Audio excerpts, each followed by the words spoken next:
I'm Jimmy. This is Philosophy for Everyday Life, and this is going to be a live stream masterclass on one of the most famous phrases in all of Western philosophy, maybe the most famous phrase, and it's from René Descartes.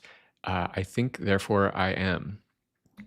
So this is going to be a somewhat more advanced discussion. There are a lot of discussions you can find of Descartes, introductions to his thought online. So I thought it would be interesting to get into a little more detail and maybe a little more advanced discussion. So we'll start out by looking at the text itself, or the multiple texts where Descartes uses this phrase or something like it. And we'll go on from there to look at a couple of commentaries on the text. The beginning part of this seminar or masterclass will be easier. It will invite you into the text, and that may be all that you want. But if you want to know how, just making sure we're good here, yeah. But if you want to know how contemporary 20th century philosophers have wrestled with this text, you can stay on for some of the more advanced discussion. So what do we want to say here? First, this is going to be something of an adventure. While I do have training in philosophy and religious studies, and particularly in Enlightenment rationalism, I'm not an expert in Descartes. I'm also not an expert in symbolic logic or in phenomenology, which are the two approaches we'll take to look at this text later on. So I'm going to be learning along with you and wrestling with texts myself as we go, which is part of the adventure and the challenge of this format. Another thing to say is that somewhere along the way, I inherited a kind of dismissive, almost contemptuous attitude toward Descartes. I think you see this floating around in various circles, and that was immature. I think my previous position toward Descartes was immature. I think toward any great philosopher, we should have an attitude of humility and expect to learn something when we agree and when we disagree. And so that's the stance I would like to bring toward Descartes in this discussion, is to really try to understand where he's coming from and what's compelling, deeply compelling about this phrase, even if we don't land exactly where Descartes does, or honestly find it difficult to wrestle with what exactly is going on here. I think Descartes is interesting now, and I wrote about this in a Substack post. That's sort of a preface to this seminar. It's interesting because his position flies in the face of what I think is kind of the fashionable orthodoxy at the moment, especially in kind of scientific, progressive circles. And people who I have in mind that represent this orthodoxy are people such as Sam Harris and Robert Sapolsky. Both have training in cognitive neuroscience. Well, Harris does, and Sapolsky, I guess, is kind of a behavioral psychologist or something like that.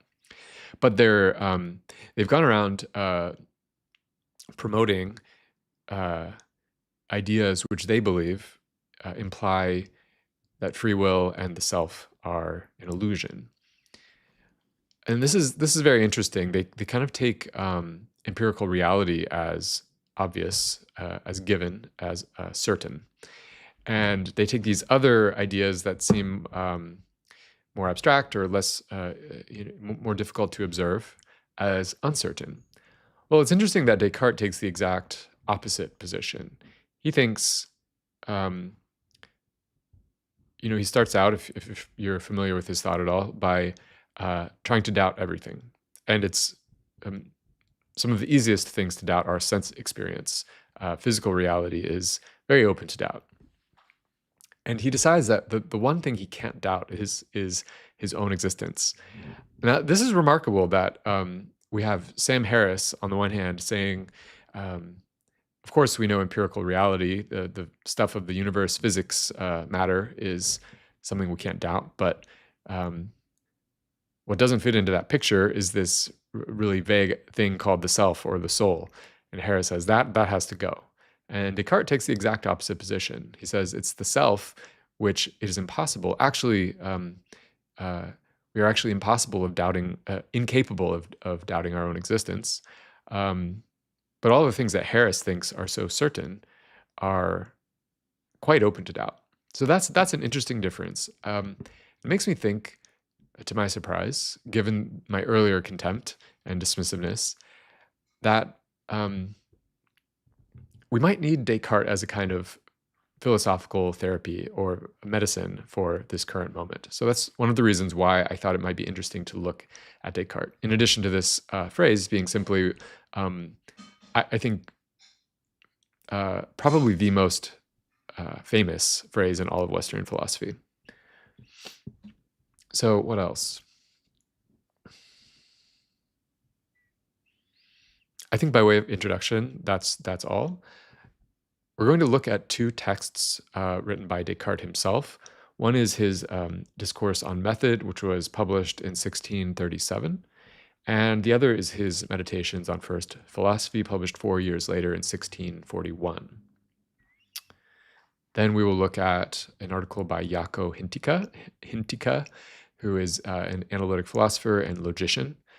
And after that, an essay by Jean-Luc Marion, who is a phenomenologist. So let's go. This is, as far as I am aware, the first published example of Descartes' phrase, I think, therefore I am. So this is part 4 of this Discourse on Method. Here we are. It's the title of this work. And the foundations of metaphysics is what this part is about. So Descartes says, I do not know whether I ought to tell you about the first meditations that I did there.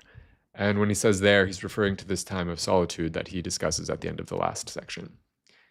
For they are so metaphysical and so uncommon that perhaps they will not be to the taste of everyone.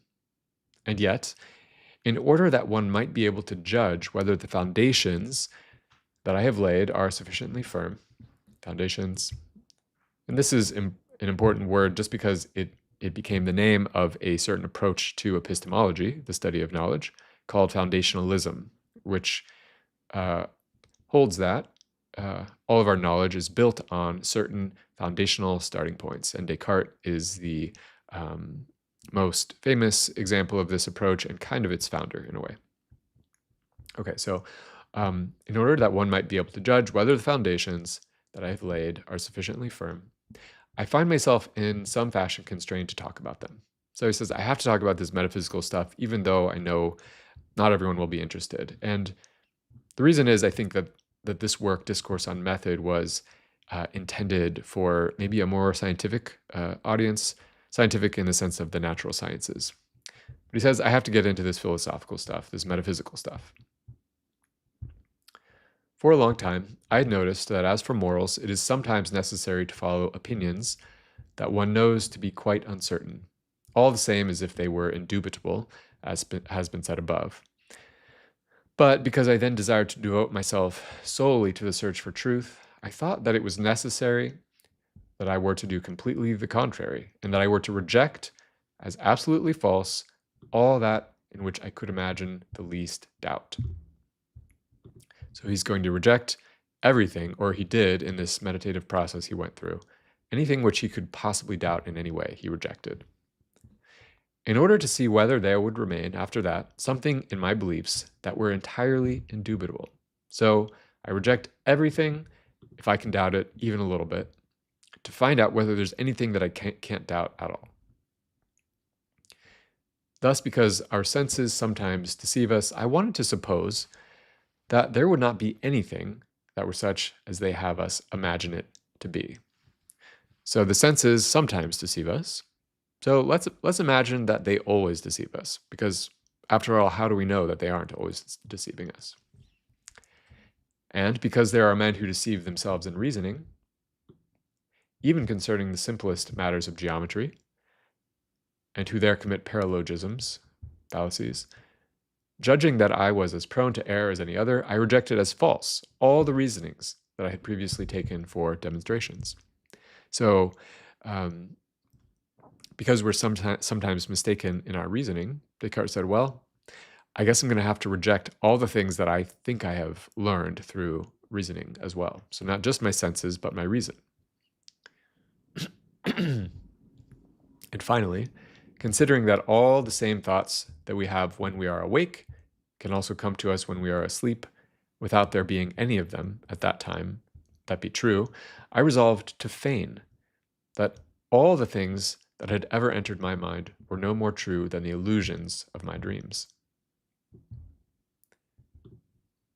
But immediately afterward, I took note that while I wanted thus to think that everything was false, it necessarily had to be that I who was thinking this were something.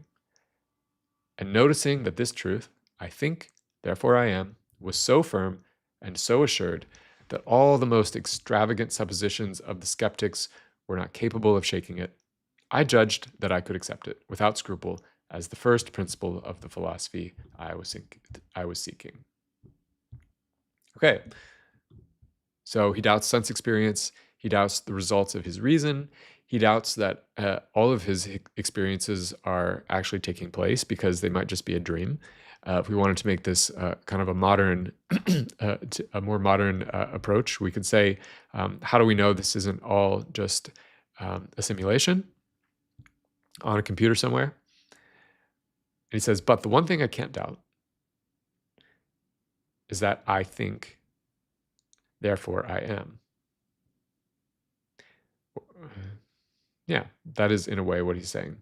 And he says, okay, so this is the first principle of the philosophy that I was seeking. This is the foundation I was looking for, the one thing I can't doubt. So I think this paragraph is actually all we need to do in Descartes' Discourse on Method. He's going to expand on this in his Meditations on First Philosophy. So let's look at that next. So here we are, his second meditation. The first meditation is when he goes ahead and doubts everything and he expands on what we were just reading, but I think you get the idea. So we're going to start with this second meditation where he says the nature of the human mind and how it is better known than the body, or that's the theme. Okay. Descartes writes, so serious are the doubts into which I have been thrown as a result of yesterday's meditation that I can neither put them out of my mind nor see any way of resolving them. It feels as if I have fallen unexpectedly into a deep whirlpool, which tumbles me around so that I can neither stand on the bottom nor swim up to the top. Nevertheless, I will make an effort and once more attempt the same path which I started on yesterday. Anything which admits of the slightest doubt, I will set aside, just as if I had found it to be wholly false, and I will proceed in this way until I recognize something certain. Get this a little more centered if possible.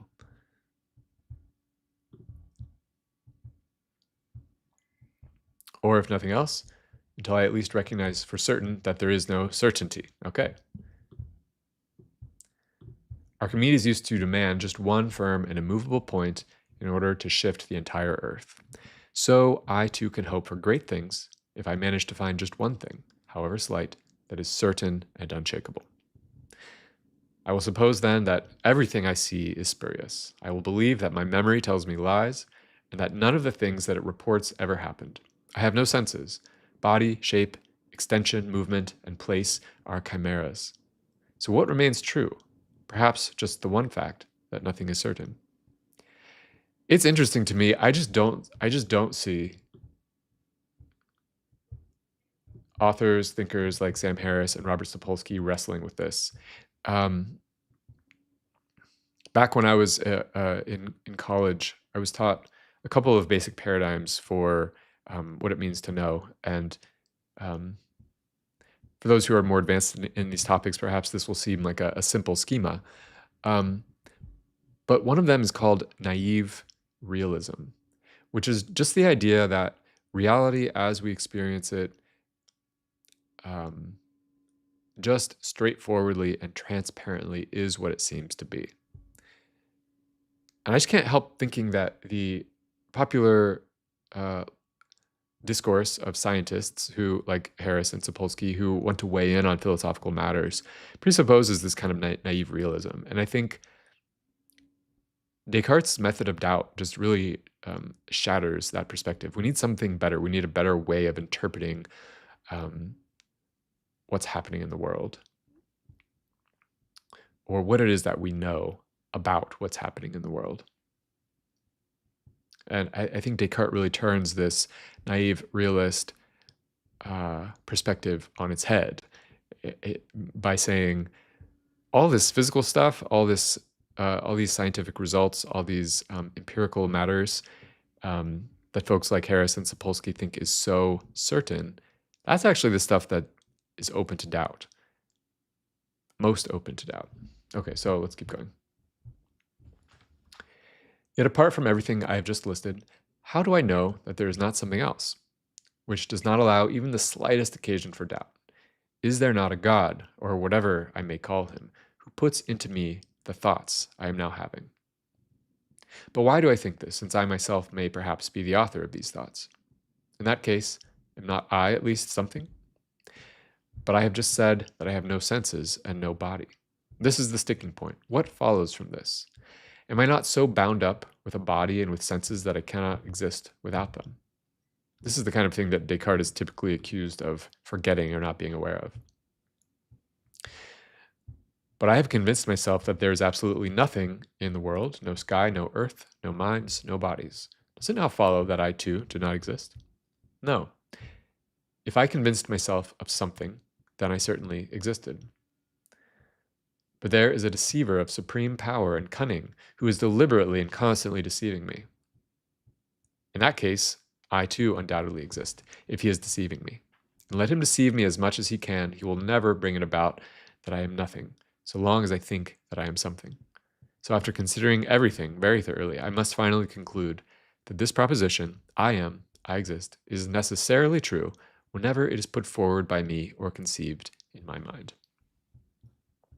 He mentions this deceiver of supreme power. This is part of his thought experiment of radical doubt, where Descartes basically says, imagine there's this supreme power that constantly deceives me. It leads all of my reasoning and experience astray. Even if that's the case, it's impossible for me to doubt that I exist, because if I'm being deceived, there has to be some thing there which exists in order to be deceived. So note that here he uses actually a somewhat different phrase. I am, I exist. He doesn't say, I think, therefore I am. So that gets us through the two, I think, canonical formulations of this phrase in Descartes. It's often called the cogito. By way of shorthand, cogito means I think in Latin. I want to read a few more sections, paragraphs from the Meditations before we move on to look at the secondary literature.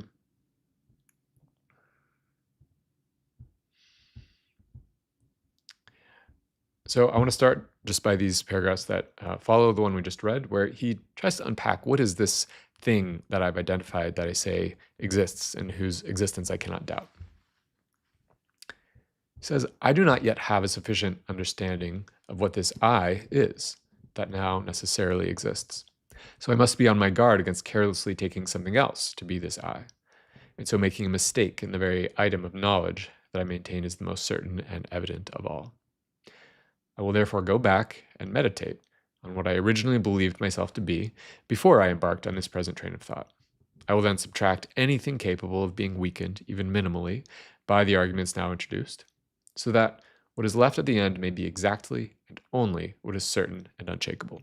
So he's going to apply the same method of doubt to the I, which he is now convinced exists. What then did I formerly think I was? A man? But what is a man? Shall I say a rational animal? No. For then I should have to inquire what an animal is, what rationality is, and in this way one question would lead down the slope to other harder ones, and I do not now have the time to waste on subtleties of this kind. Instead, I propose to concentrate on what came into my thoughts spontaneously and quite naturally, whenever I used to consider what I was. Well, the first thought to come to mind was that I had a face, hands, arms, and the whole mechanical structure of limbs, which can be seen in a corpse, and which I call the body. Okay, so that's the first thing that comes to mind. The next thought was that I was nourished, that I moved about, and that I engaged in sense perception and thinking. In these actions I attributed to the soul. But as to the nature of this soul, either I did not think about this, or else I imagined it to be something tenuous, like a wind or fire or ether, which permeated my more solid parts. Okay, this is kind of his just intuitive, pre-reflective idea of what the soul is, something tenuous, something that permeates the body. As to the body, however, I had no doubts about it, but thought I knew its nature distinctly. If I had tried to describe the mental conception I had of it, I would have expressed it as follows. By a body, I understand whatever has a determinable shape and a definable location and can occupy a space in such a way as to exclude any other body. So here's his definition of a body. It can be perceived by touch, sight, hearing, taste, or smell, and can be moved in various ways, not by itself, but by whatever else comes into contact with it. For according to my judgment, the power of self-movement, like the power of sensation or of thought, was quite foreign to the nature of a body. Indeed, it was a source of wonder to me that certain bodies were found to contain faculties of this kind, this ability to move themselves.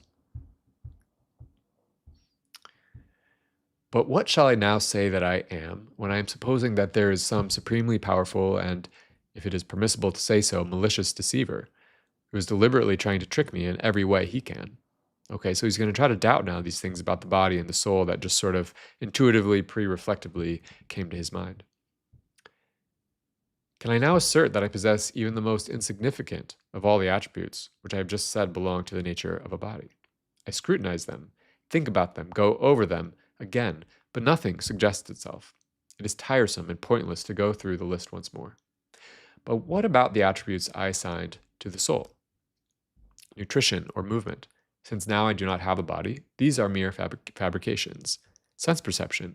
This surely does not occur without a body. And besides, when asleep, I have appeared to perceive through the senses many things which I afterwards realized I did not perceive through the senses at all. Thinking? At last I have discovered it. Thought. This alone is inseparable from me.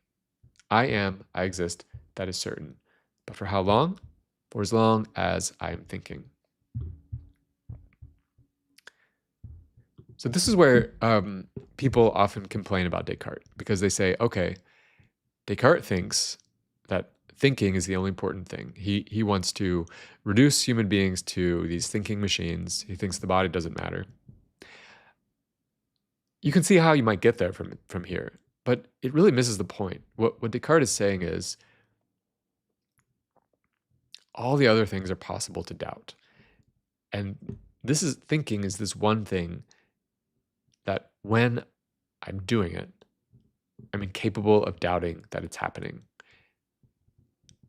And therefore, it's the one thing that sort of enables me to be incapable of doubting my own existence. So I'll read just a little further. For it could be that were I totally to cease from thinking, I should totally cease to exist. At present, I am not admitting anything except what is necessarily true. I am then, in the strict sense, only a thing that thinks.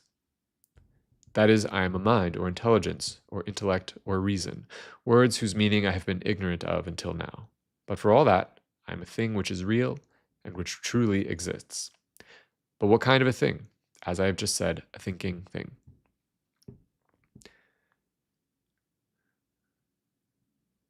So think of it this way.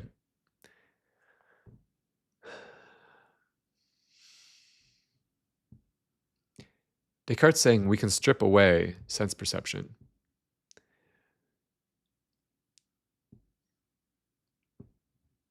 We can strip away sense perception, but still have an awareness of ourselves as a thinking thing. Of course, we can't actually stop perceiving with our senses, but we can perform a mental experiment where sense perception is something unreliable. It's an illusion. But we can't do that with thinking. I wonder, though, whether it's more understandable to think of Descartes as saying, to use a more modern word, I am conscious, therefore I am. I am aware, therefore I am. Because thinking carries this connotation of, to my mind, hard work, sort of intellectualizing. And he does use those words. He says, I'm a mind, intelligence, intellect, or reason. But I wonder if we step back from the idea, say, of almost like calculation, and think of these words, intellect in particular, as a form of intuition or perception, a form of seeing, a way of perceiving intellectual realities, meaning not abstractions, but just stuff that's not physical, stuff that's whatever's different than what we experience in the material world. To me, that makes this more understandable. When I imagine thinking as the idea of calculating or sort of making deductions or something like that, I think this doesn't feel right. But if I think of, I think in Descartes' context, in this text, as I am aware, I perceive, I am conscious, this is more compelling to me. So before I go on to the secondary literature, there are just a couple of other passages in the Meditations that expand on what Descartes says. So let's see. Okay, we're going to jump up here. This passage just tells us a little bit more, this is in the 6th meditation, about what Descartes means by thinking. So he says, to make this clear, I will first examine the difference between imagination and pure understanding. I don't think we actually need to unpack that.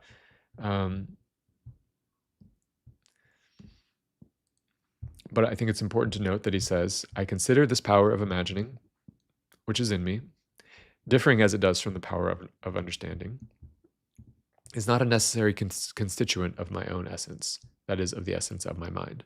So imagination, he thinks of as something, sort of the application of the understanding to the body, or understanding using inputs from the body. So he really does think that it's really about reason or understanding. Did we look at this one? Yeah.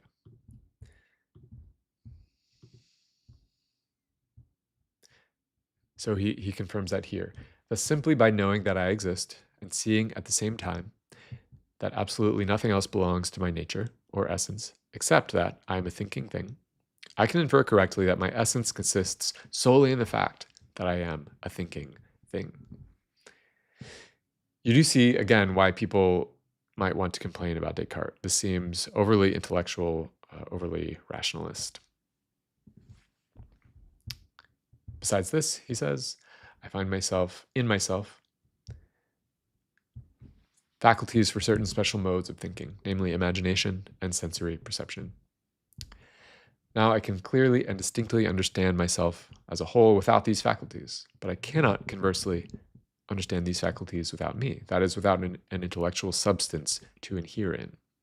This is because there's an intellectual act included in their essential definition, and hence I perceive that the distinction between them and myself corresponds to the distinction between the modes of a thing and the thing itself. So we've also got imagination, which we saw a moment ago, and sense perception, as well as what he calls pure understanding. So actually, if you read Sam Harris, his book Waking Up, or listen to some of his guided meditations, he talks a lot about this idea of pure consciousness, pure awareness. I think actually Descartes is getting at something like this. He's saying, what I am is this pure capacity for awareness. He calls it pure understanding, or being an intellectual substance. But I think when a modern reader encounters a term like intellectual substance, we automatically go to, as I've been saying, calculating, rationalizing, intellectualizing. And I think Descartes is drawing on a different tradition. He was trained in medieval scholastic philosophy. And an intellectual substance is something that has this capacity for encountering the real and the true in a way that is not mediated by the senses. And Descartes really thinks that this is where the essence of oneself lies. Now, even though I've been saying that Descartes and someone like Sam Harris are quite far apart, in a way, they agree here, because Harris will also say that it's possible to become aware of one's own awareness as the only thing. Everything else is kind of fleeting, transitory, temporary. To use the language of Descartes, it's something that can be doubted. So I think there's actually an interesting convergence there.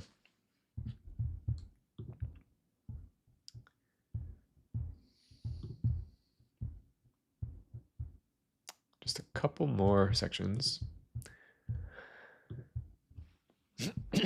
So this edition of Descartes' Meditations has selections from some of the original responses to the book, along with Descartes' replies to those objections from his contemporaries. So this is one of Descartes' replies. He says, when someone says, I'm thinking, therefore I am, or I exist, he does not deduce existence from thought by means of a syllogism. Okay, so that's interesting. It's not a logical deduction, which is one of the objections that has continued to be raised regarding this phrase, but recognizes it as something self-evident by simple intuition of the mind. This is what Descartes means by an intellectual substance. It's this capacity to recognize something true through a simple act of intuition. Interestingly, I think to continue with this comparison with Sam Harris, when Harris says, I have no self, I perceive no self, he's also, in the end, making an argument based on a simple intuition of the mind. Harris says, once you go there in meditation, you will see that you have no self. And it's very interesting. Descartes says, when I go there in meditation, I see the one thing I cannot doubt is that there is a self, a thing that is aware and conscious. It's quite possible that Harris and Descartes are actually talking about different things. That Harris is talking about this sense, this constructed sense of identity that is just as open to doubt as all the other aspects of sense perception. The sense of, I'm a person who has done these things, had these experiences, who has a certain personality and temperament and character and certain goals and certain relationships and lives in a certain place. Descartes would say, yeah, sure, you can get rid of all that. That's not what I'm talking about. The I exist that Descartes has in mind is something quite different. I think where Harris goes wrong is, one, he thinks he can use neuroscience to prove the point, to make an argument for it, which I think is it's a separate question. Let's just put it that way. And two, he doesn't engage with these other types of philosophical arguments that I think would complicate the picture for him. Okay, this is the last text from Descartes himself. I think this is very interesting because it talks about the relationship between the soul and the body. There was another one I wanted to include, which I forgot to highlight, where he talks about the pineal gland. And Descartes is somewhat famous for suggesting that the pineal gland is kind of the seat of the soul. And I think this is often misinterpreted to mean that he thinks the soul is actually like there in that gland. But reading through the passage where he discusses this, Descartes thinks that there needs to be some unified presentation of all the operations of the mind for the soul to interact with. And so he's suggesting, hey, I think this pineal gland is a place where everything that happens in the brain is kind of synthesized and put together into a picture. Not coherent necessarily, but a a full representation of the contents of the brain, that the soul can is sort of the point of interaction. Um, so he's kind of often criticized for this idea. He says something quite different here in this reply to a different objection. He says, I saw that the gravity, so he's talking about gravity, he's going to use it as an analogy. Maybe I'll just go back.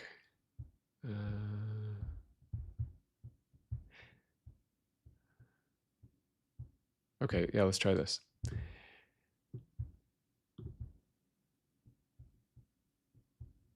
The mind, even though it is in fact a substance, can nonetheless be said to be a quality of the body to which it is joined. And although I imagined gravity to be scattered throughout the whole body that is heavy, I still do not attribute it to the extension which constitutes the nature of a body. So he's gonna draw an analogy between the soul and gravitational force. He's saying, yeah, gravity applies to a whole body, but gravity is not. It's not an extended thing. It's not a body. It's not itself a body, which is something that has extension. So I did not attribute to gravity the extension which constitutes the nature of a body. For the true extension of a body is such as to exclude any interpenetration of the parts. One body cannot be in the same place at the same time as another body. Whereas I thought that there was the same amount of gravity in a 10-foot piece of wood as in 1-foot lump of gold or other metal. Indeed, I thought that the whole of the gravity could be contracted to a mathematical point. Okay, it's a little confusing what he means there. Moreover, I saw that the gravity, while remaining coextensive with the heavy body, could exercise all its force in any one part of the body. For if the body were hung from a rope attached to any part of it, it would still pull the rope down with all its force, just as if all the gravity existed in the part actually touching the rope, instead of being scattered through the remaining parts. Okay, interesting. So gravity isn't limited to a specific point in any physical object, but all the gravity of an object can actually be focused on a specific point, say if we hang it from a rope. This is exactly the way in which I now understand the mind to be coextensive with the body. The whole mind in the whole body, and the whole mind in any one of its parts. So here, I don't know if he's rejecting his pineal gland theory. Maybe he is. But this is very interesting, and it struck me because it's quite different than how Descartes is normally presented. He's saying the whole mind and the whole body are coextensive.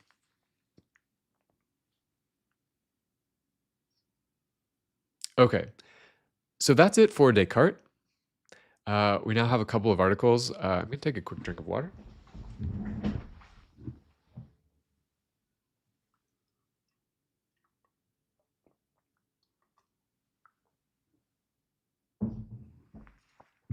So as I said, this is intended to be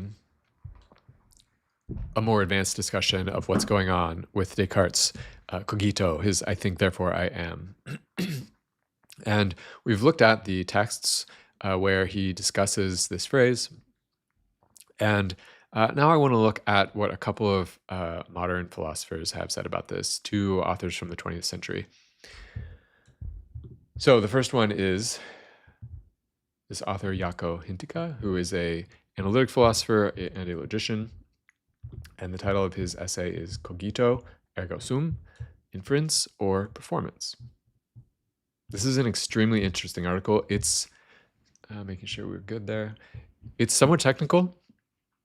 It's technical in a way that at some points is beyond my pay grade, but I also think it's doable to get something valuable here.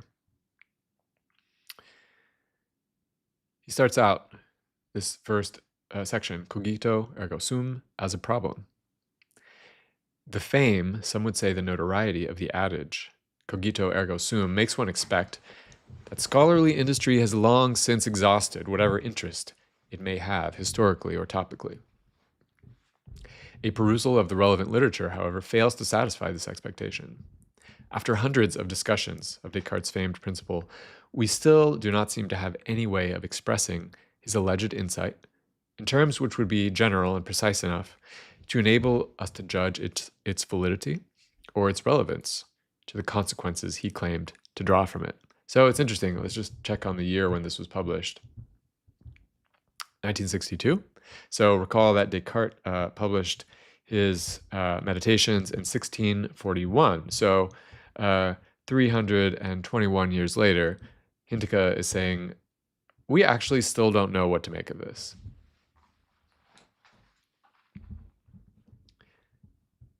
"30 years ago, Heinrich Schultz wrote that there not only remain many important questions concerning the Cartesian dictum unanswered, but that there also remain important questions unasked. Several illuminating papers later, the situation still seems essentially the same today. 2. Some historical aspects of the problem. This uncertainty of the topical significance of Descartes' dictum cannot but reflect on the discussions of its historical status. The contemporaries were not slow to point out that Descartes' principle had been strikingly anticipated by St. Augustine. Although later studies have unearthed other anticipations, notably in Campanella and in the Schoolmen, that is the medieval scholastics, scholars still seem to be especially impressed by Descartes' affinity with St. Augustine, in spite of his unmistakable attempts to minimize the significance of Augustine's anticipation. I'll just point out Etienne Gilson is an especially important Descartes scholar, predecessor to this essay. It cannot be denied, of course, that the similarities are striking. One may wonder, however, whether they are all there is to the matter. Perhaps there are also dissimilarities between Descartes and Augustine important enough to justify, or at least to explain, the one's reluctance to acknowledge the extent of the other's anticipation. So Hintikka is saying maybe there are some important differences between Descartes and Augustine, even though scholars have noted that they have a lot in common, that Augustine makes a very similar argument. But we cannot tell whether there is more to Descartes' Cogito ergo sum than there is to St. Augustine's similar argument, before we can tell exactly what there is to the Cogito argument. So what is Descartes' actual argument? If there are important differences between Descartes and his predecessors, the question will also arise whether some of the anticipations are closer than others. For instance, Descartes could have found the principle in St. Thomas Aquinas, as well as in St. Augustine. Which of the two saints comes closer to the Cogito ergo sum? Number 3. What is the relation of cogito to sum? The relation of I think to I am. What kind of topical questions does cogito ergo sum give rise to? One of the most important questions is undoubtedly that of the logical form of Descartes' inference. Is it a formally valid inference? Is this a valid argument? Does it follow the rules of logic? If not, what is logically wrong about it? But there is an even more fundamental question than these. Does Descartes' dictum really express an inference? In other words, I think Hintikka is saying, is he trying to make an argument, or is he trying to do something different? That it does is suggested by the particle ergo, therefore. And of course, in logic, if you have premises, typically the conclusion is preceded by therefore, the most famous one being, all men are mortal, Socrates is a man, therefore Socrates is mortal. According to Descartes, however, by saying cogito ergo sum, he does not logically, syllogistically, deduce sum from cogito, I am from I think, but rather perceives intuitively, by simple act of mental vision, the self-evidence of sum. We saw him say this. Where is this? Works of Descartes. He doesn't tell us exactly what passage that is. But we saw Descartes refer to this idea of intellectual intuition. Similarly, Descartes occasionally says that one's own existence is intuitively obvious, without bringing in cogito as a premise. And we saw that as well. I am, I exist, is how he put it in the Meditations. Sometimes he intimates that his first principle is really the existence of his mind, not the principle cogito ergo sum, by means of which this existence is apparently deduced. Once he formulates the cogito principle as ego cogitans existo. I am thinking, I exist, without using the word ergo at all. But if it is true that the Cartesian dictum does not express an inference, equally perplexing questions are bound to arise. Not only is the particle ergo then misplaced, the word cogito is likewise out of place in a sentence which only serves to call attention to the self-evidence of sum, I exist. But is the word cogito perhaps calculated to express the fact that thought is needed for grasping that sum is intuitively evident? So do we need thinking in order to know that it's self-evident that I exist? Was it perhaps an indication of the fact that intuition was not for Descartes an irrational event, but an act of the thinking mind, an intellectual intuition, as it has been aptly expressed? Even if this is part of the meaning of the word, the question will remain why Descartes wanted to stress the fact in connection with this particular insight. The same point would equally well apply to most of the other propositions of the Cartesian system. And yet Descartes does not say, for example, cogito ergo Deus est, that I think therefore God exists, in the way he says, I think therefore I am, cogito ergo sum. So Hintika's just asking, why thinking? If Descartes believes he can just intuitively perceive that he exists, why does he need to connect existence with this act of thinking? Clearly, the word cogito must have some further function in Descartes' sentence. Even if the sentence did not express a syllogistic inference, a deduction, it expressed something sufficiently like an inference to make Descartes call his sentence a reasoning, ratiocinium, refer to expressing it as inferring, inferre, and call sum a conclusion, conclusio. I'm just not going to read this French. The gist is, Descartes refuses to consider the cogito as a reasoning or a deduction. Therefore, so why does he insist on at least 3 occasions on presenting the cogito under the form that he denies? Why does Descartes insist on presenting it as a deduction if that's not what it is? Since the word cogito is not dispensable, and since it is not just a premise from which the conclusion sum is deduced, the relation of the two becomes a problem. Thinking, existing, what is the actual relationship here? Descartes doesn't totally clarify it for us. One of the main objectives of this essay is to clear up their relation. 4. Cogito ergo sum as a logical inference. But can we be sure that Descartes' dictum does not express a logical inference? In many respects, it seems plausible to think that it does. Okay, so he's dealing with an objection to his own line of thinking so far. He wants to make sure, are we really sure this is not a logical inference? Its logical form seems quite easy to define. In the sentence, I think, an individual receives an attribute. For a modern logician, it is therefore of the form, I don't know how to express what that means.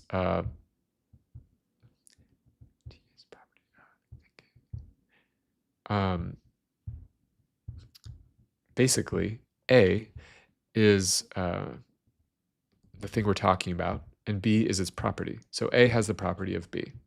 In other words, I have the property of thinking. In the sentence I am, or I exist, the same individual is said to exist. How can one represent such a sentence formally? If Quine is right in claiming that to be is to be a value of a bound variable, the formula, this thing, serves the purpose. So that formula, I've just written some notes so that I can give the gist of this. There exists at least one thing, x. So this little e indicates existence. There exists one thing x such that x equals a. Okay, so we know that a exists. A is what we had back here, which we said was the thinking thing. And here's our formula for saying that this thing A exists. And even if he is not right in general, Quine is not right, in this particular case, his claim is obviously justified. A exists, and there exists at least one individual identical with A are clearly synonymous. So he's just doing some getting into the weeds here with the logic. Descartes' dictum therefore seems to be concerned with an implication of the form. Okay, so this is what we saw before. We have this thing A, and it's qualified by this idea of thinking. And this little loop means if-then. So if we've got this thing that's qualified by thinking, then we know that there is at least one thing, x, such that x equals A.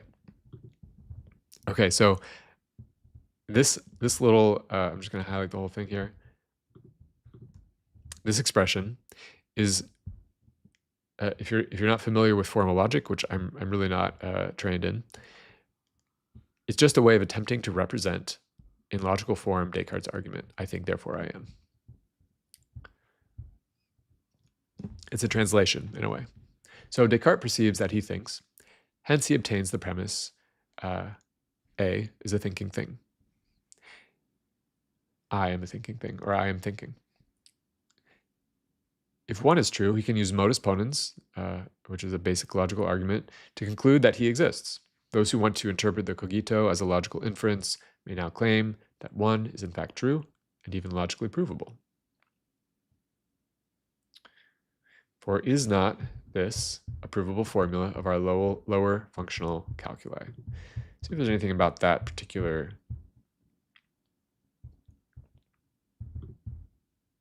Yeah, so he's saying if A is a thinking thing, A, B means it's a thinking thing. If that's the case, then there exists some x, which is identical to A, and which is also a thinking thing. Does not this principle entail premise 1? I think, therefore I am, in virtue of completely unproblematic principles. So if this is making absolutely no sense so far, that's okay. The point is, Hintikka is using a certain approach to philosophy and logic to say, hey, it looks like actually this is a valid inference. It may seem, he says, that an affirmative answer must be given to these questions, and that Descartes' argument is thus easily construed as a valid logical inference. Okay. Views of this general type have a long ancestry. Gassendi, one of Descartes' contemporaries, I believe, already claimed that ambulo ergo sum, I walk, therefore I am, is as good an inference as cogito ergo sum. It is obvious that on the interpretation just suggested, Gassendi will be right. The alleged provability of one does not depend on the attribute B, which is defined as thinking, at all. Okay. So if you remember, the question that Hintikka was raising is, what's the relationship between thinking and I exist? Why does Descartes rely on thinking in particular? And he's saying if we use this, the logical form of argument that he's unpacked so far, you could use any attribute. I could be walking, I could be thinking, I could be reading a book, whatever it might be. And it will work just as well to infer my own existence. The gist of Descartes' argument is, on the present view, expressible by saying that one cannot think without existing. And if one is an adequate representation of the logical form of this principle, one can indeed equally well say that one cannot walk without existing. Just to remind you, when he says one, he's referring back to this principle that he established. If A has an attribute B, then there exists some x which is equal to A. This already makes interpretation 1 suspect. In his reply to Gassendi, Descartes denies that ambulo ergo sum is comparable with cogito ergo sum. The reasons he gave are not very clear, however. A part of the burden of his remarks is perhaps that although the inferences ambulo ergo sum and cogito ergo sum are parallel, as being both of the form 1, their premises are essentially different. Ambulo is not an indubitable premise in the way cogito may be claimed to be. Okay, so here's one reason why these are different arguments. You can doubt that you're walking. But even if we make this allowance, there remain plenty of difficulties. As we saw, Descartes sometimes denies that in the cogito argument, sum is deduced from cogito. But on the view we are criticizing, the argument is a deduction. The view is therefore unsatisfactory. It doesn't match correctly with Descartes' text. It is also unsatisfactory because it does not help us to understand the role of the cogito argument in the Cartesian system. Insofar as I can see, it does not, for example, help us to appreciate the consequences Descartes wanted to draw from his first and foremost insight. So he's unpacking the reasons why this initial interpretation, which seems like a valid argument, doesn't really get us what we need. It doesn't tell us about the special relationship between thinking and existing, and it doesn't do justice to Descartes' texts. The gravest objection, however, still remains to be made.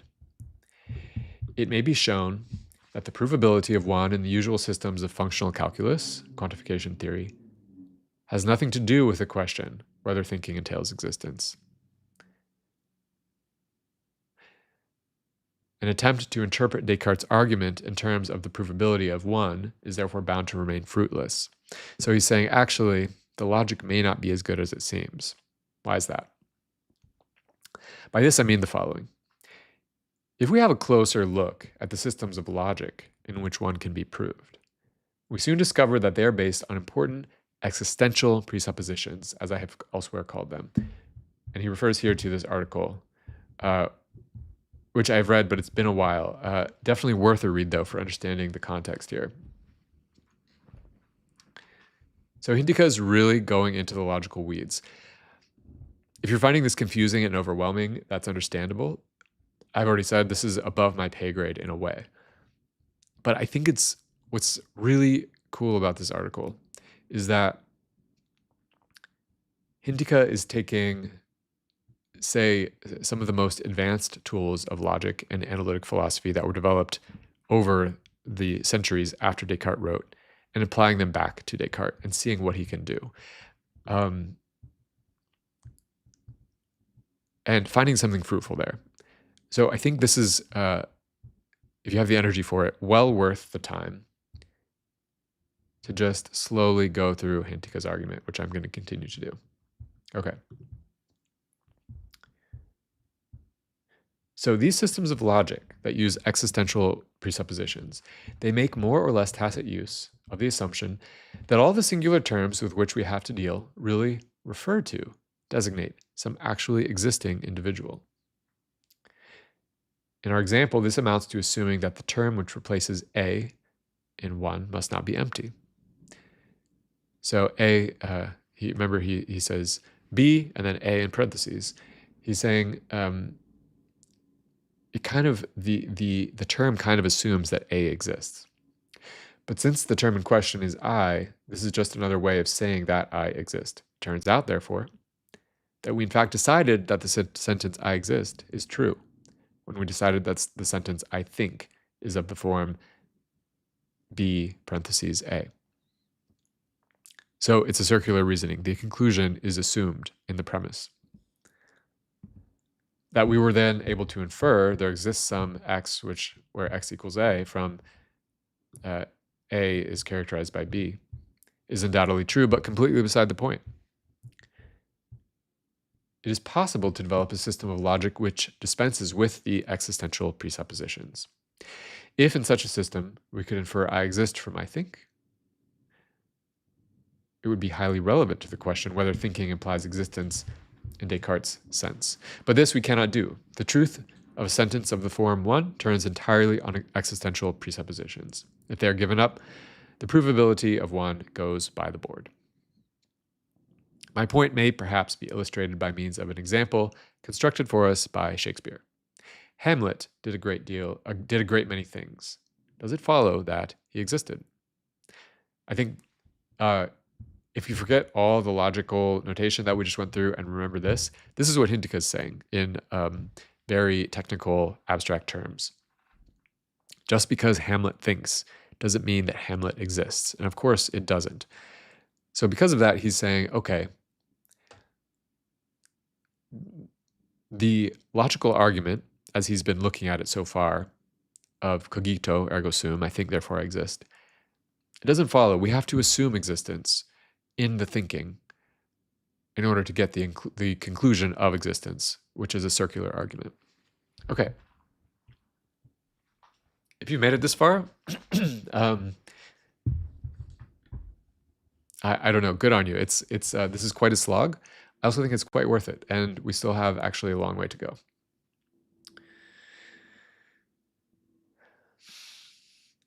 Number 5, Descartes' temptation. In spite of all this, there are passages in Descartes which seem to support the interpretation under criticism. I do not want to deny that it expresses one of the things Descartes had more or less confusedly in mind when he formulated his famous dictum. But it is important to realize that this interpretation is defective in important respects. It does not help to elucidate in any way some of Descartes' most explicit and most careful formulations. It is at best a partial interpretation. One can see why some interpretation like the one we have been criticizing attracted Descartes.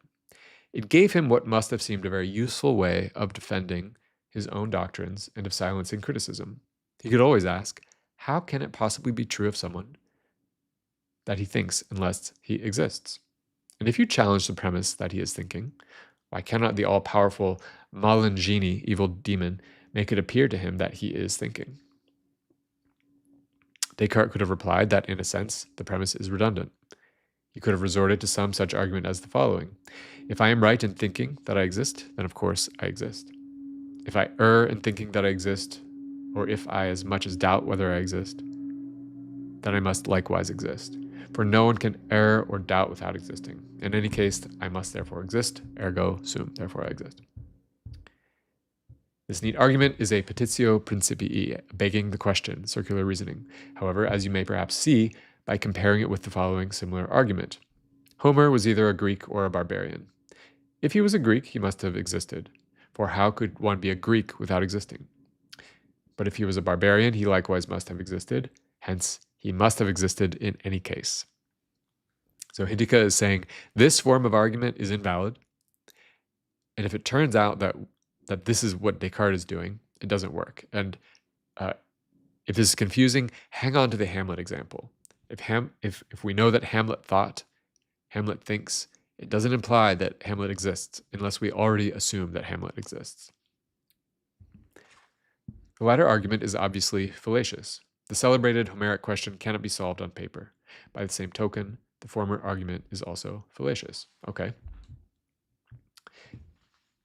Did Descartes realize that it is misguided to represent his insight in the way we have been discussing? It is very difficult to tell. Certainly, he never realized it fully.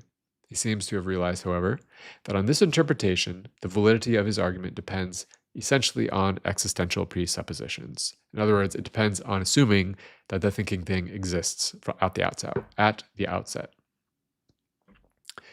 For when he tried to present his fundamental doctrines in a deductive or geometrical form, he tried to formulate these propositions in so many words by saying that, quote, we can conceive nothing except as existent. I think this would have been in a later work of Descartes, his Principles, that we did not look at. This statement is all the more remarkable since it prima facie contradicts what Descartes says in the third meditation about ideas considered only in themselves and not as referred to some other thing, namely that they cannot, strictly speaking, be false.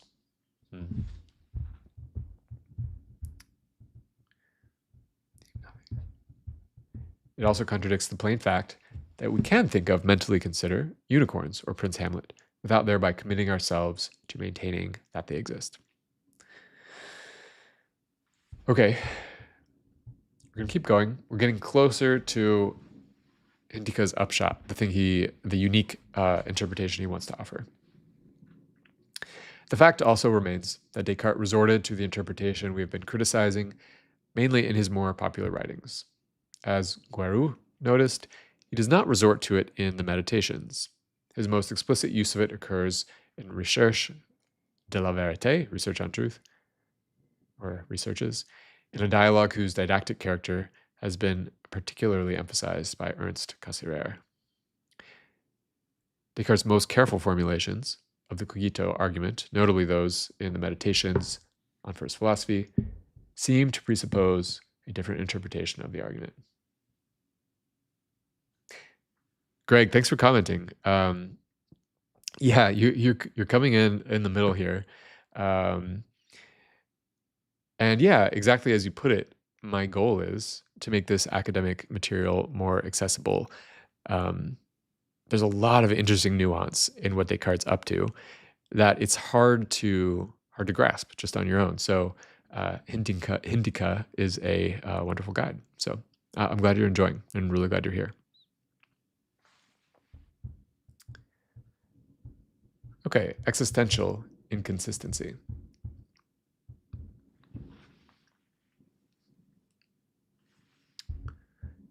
Okay, so he's saying there is another interpretation. In order to understand this second interpretation of the Cogito, we have to have a closer look at the logic of Descartes' famed argument.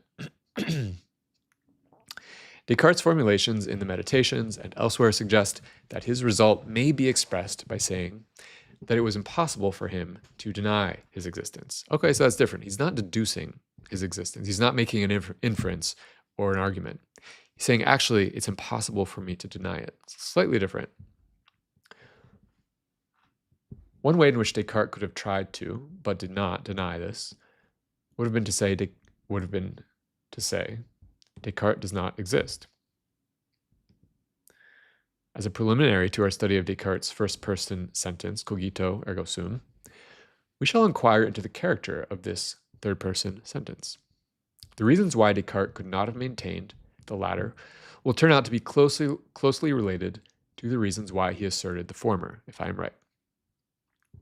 Okay, so he's turning it around and saying, what if we say, I don't exist? Why doesn't that work? And if we know that doesn't work, it might give us a different reason for thinking, okay, I guess therefore I do exist. So what then are these reasons? What general characteristic of the sentence, de Gaulle does not exist, makes it awkward for de Gaulle to assert it?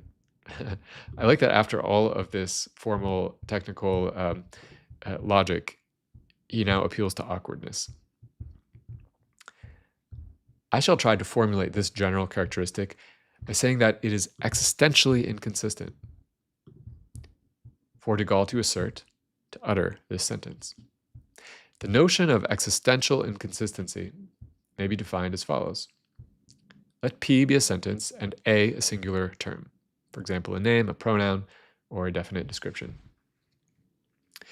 We shall say that P is existentially inconsistent for the person referred to by A, if and only if the longer sentence, P and A exists, is inconsistent in the ordinary sense of the word. All right, so he's going back to his formal logic now.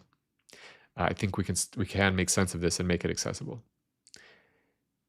In order to avoid our own objections, we must, of course, require that the notion of ordinary inconsistency, which is used in the definition, involves no existential presuppositions. So no existential presuppositions, which is another way of saying no begging the question. You have to actually be making an argument here, or you can't be assuming what you're trying to prove. Provided that this is the case, we may write 2 more formally as 2 prime P and the existence of some x such that x equals A.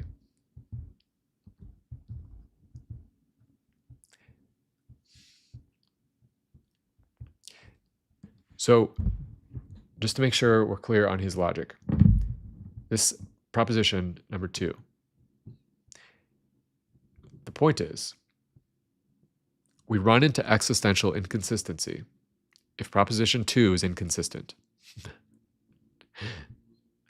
That doesn't feel like a clarifying thing that I just said. In other words, if this statement doesn't work, we have the thing that Hintikka wants. Let's stop there. I'm just going to keep going because I think once we get through the formal logic, this will make more sense. Okay. As the informed reader has no doubt already noticed, we should really use quasi-quotes instead of double quotes. Okay. A trivial reformulation of the definition shows that the notion of existential inconsistency really formulates a general reason why certain statements are impossible to defend, although the sentences by means of which they are made may be consistent and intelligible. So this is interesting. He's saying there may be certain things when you say them which you can't defend, even though they make sense. Well, what does that mean? He's going to give us some examples down the road. Instead of saying that 2 is inconsistent, we could have said that P entails A does not exist, without the use of any existential presuppositions, but otherwise in the ordinary sense of entailment. Uttering such a sentence, P will be very awkward for the bearer of A. It means making a statement which, if true, entails that its maker does not exist. It is important to realize that the ills of such statements cannot be blamed on the sentences by means of which they are made. So an existential inconsistency is something unusual, something unique. It's something where you can say something that makes perfect sense. It may be true, it may be, no, let's not say it may be true. It may be coherent, intelligible, even valid, but still impossible for you to say. What's an example? In fact, the notion of existential inconsistency cannot be applied at all to sentences. So it's not a matter of the structure of the sentence. As we defined the notion, it is a relation between a sentence and a singular term, rather than a property of sentences. So he's still in the logical weeds, but if you hang in here, I think he will get to something that's maybe more broadly understandable. The notion of existential inconsistency, however, can often be applied to statements in a fairly natural sense. In order to specify a statement, we have to specify, among other things, the sentence uttered, say Q, and its utterer, who said it. If the latter refers to himself by means of a singular term B when he makes a statement, we may say that the notion applies to the statement if and only if it applies to Q in relation to B. Okay, finally an example. A simple example will make the situation clear. The sentences, de Gaulle does not exist, and Descartes does not exist, are not inconsistent or otherwise objectionable any more than the moot sentence, Homer does not exist, or we might say Hamlet does not exist. None of them is false for logical reasons alone. They might be false. It might be true that Descartes does or does not exist, but we don't immediately know just based on logic whether it's true or false. What would be existentially inconsistent would be the attempt of a certain man, de Gaulle, Descartes, or Homer, respectively, to use one of these sentences to make a statement. Uttered by somebody else, the sentence in question need not have anything wrong or even strange about them. Okay, so that seems like a lot of work to get to a pretty basic insight, which is that I might say Hamlet does not exist, and that would be true. But if Shakespeare had Hamlet say, in the play Hamlet, I don't exist, Hamlet would be uttering an existential inconsistency. Okay. It lies close at hand to express this important feature of the notion of existential inconsistency by means of a term which has recently enjoyed wide currency. The inconsistency, absurdity of an existentially inconsistent statement can, in a sense, be said to be performative character. It depends on an act or performance, namely, on a certain person's act of uttering a sentence or of otherwise making a statement. It does not depend solely on the means used for the purpose, that is, on the sentence which is being uttered. So in other words, you have to understand that analytic philosophy, especially in the middle of the 20th century, was in a way obsessively focused with the way language worked, with logical forms and with linguistic forms. And within that world, within the terms of analytic philosophy,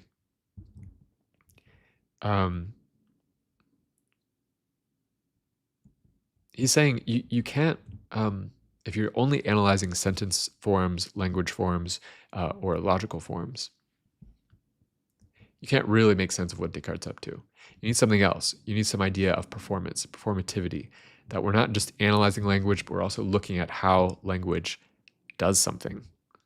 It's interesting. In a way, he's saying that Descartes pries open this entire mode of doing philosophy and forces us to find some other approach or to expand how we do philosophy.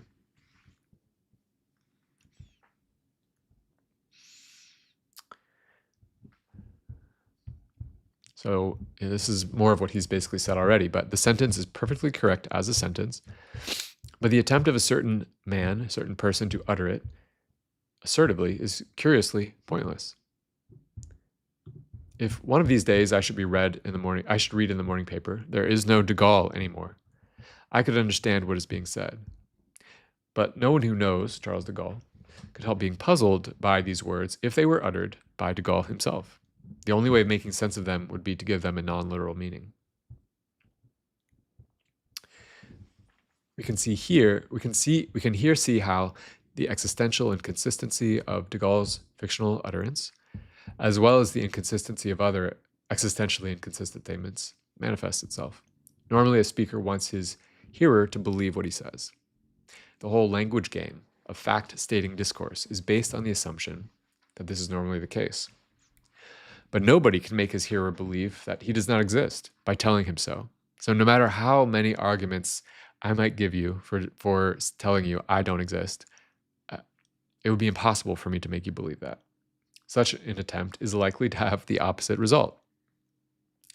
The pointlessness of existentially inconsistent statements is therefore due to the fact that they automatically destroy one of the major purposes which the act of uttering a declarative sentence normally has. Automatically means here something like for merely logical reasons. It's self-defeating, in other words, is what he's saying. This destructive effect is, of course, conditional on the fact that the hearer knows who the maker of the statement is. That is, that he identifies the speaker as the same person the uttered sentence is about.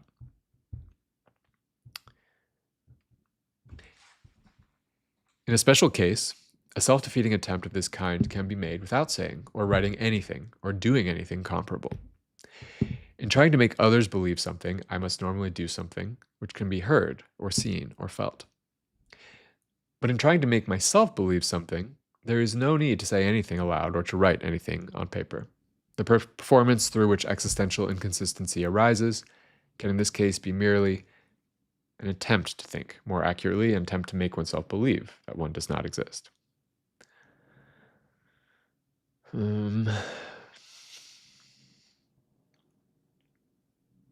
Basically saying, okay, we can do this internally. It doesn't require another person.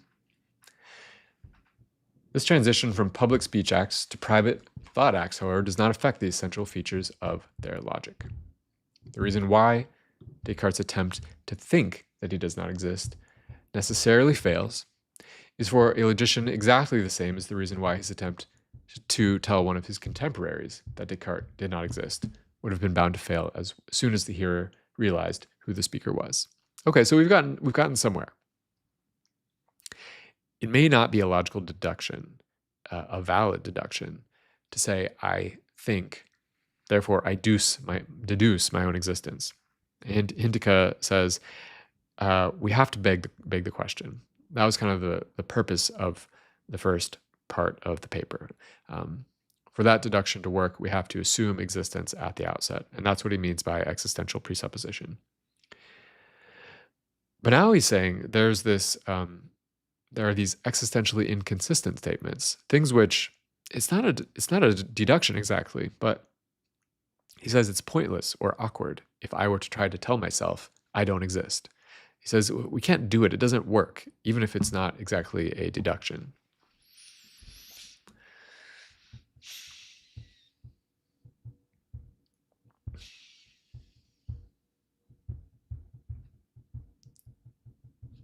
I think we may be able to skip a section here, because he just expands this to a little bit.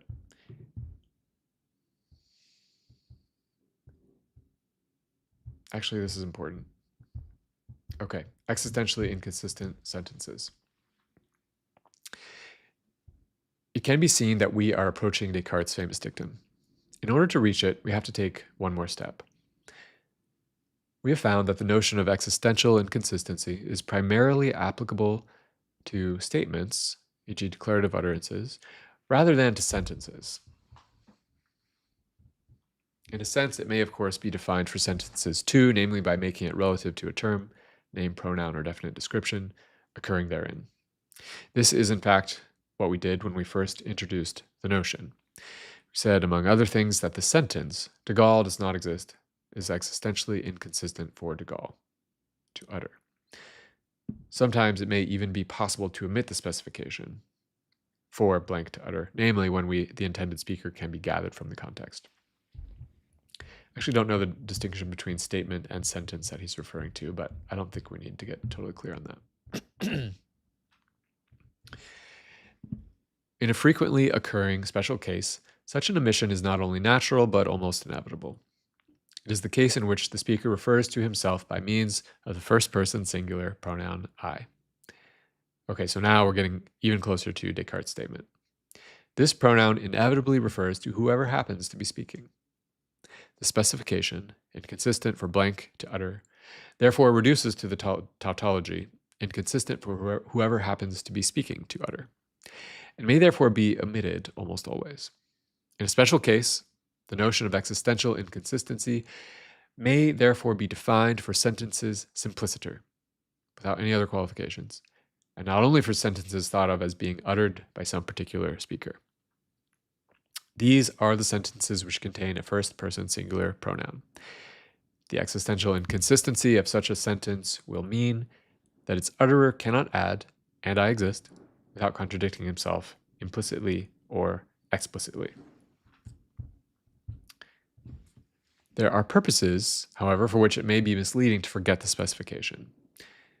Forgetting it may be dangerous since it leads one to overlook the important similarities which obtain between existentially inconsistent sentences and existentially inconsistent statements. I think he means a sentence is just any, say, like grammatically complete sentence, whereas a statement is something that a person says, something uttered by a speaker.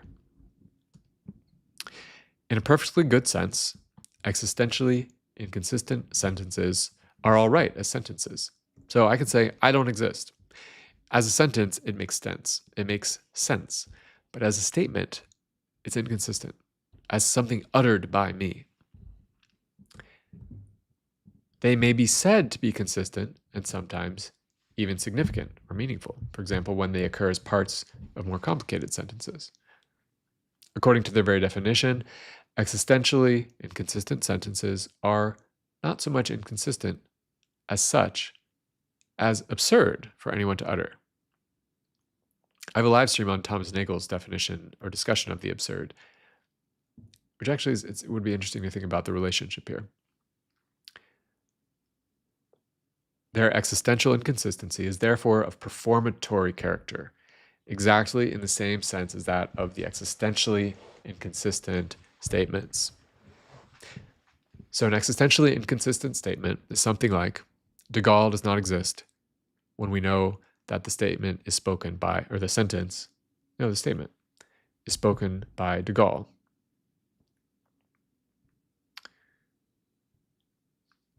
That's a sentence. Yeah, that's an existentially inconsistent sentence. But it's a statement. It's an existentially inconsistent statement if I say it. And the contradiction lies in the performance. I'm not articulating that as clearly as I would like, but I hope you get the idea. The only difference between the two lies in the fact that the latter are inconsistent for some particular man to make, while the former are inconsistent for anyone to utter. The inconsistency of existentially inconsistent sentences means that whoever tries to make anybody believe them, by so doing, helps to defeat his own purpose. No matter how hard I work to convince you that I don't exist, the harder I work at it, the more convinced you will be that I do exist. Such an attempt may take the form of uttering the sentence assertively, or it may take the form of trying to persuade oneself of the truth of the sentence in question. In the same way as existentially inconsistent sentences defeat themselves. So this is an important category. We're not talking about logical deduction, but about self-defeat.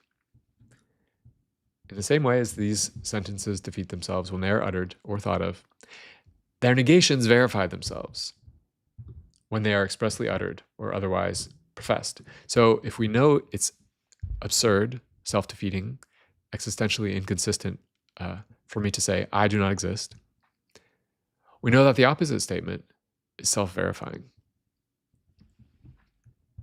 Such sentences may therefore be called existentially self-verifying. The simplest example of a sentence of this kind is I am, in Descartes' Latin, ego sum ego existo.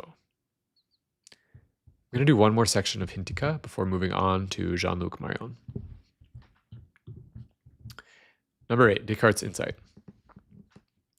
Now we have reached a point where we can express precisely the import of Descartes' insight. Oops. Or at least one of its most important aspects. It seems to me that the most interesting interpretation one can give to it is to say that Descartes realized, however dimly, the existential inconsistency of the sentence I don't exist, and therefore the existential self-verifiability of I exist. Cogito ergo sum is only one possible way of expressing this insight. Another way, actually employed by Descartes, is to say that the sentence ego sum is intuitively self-evident.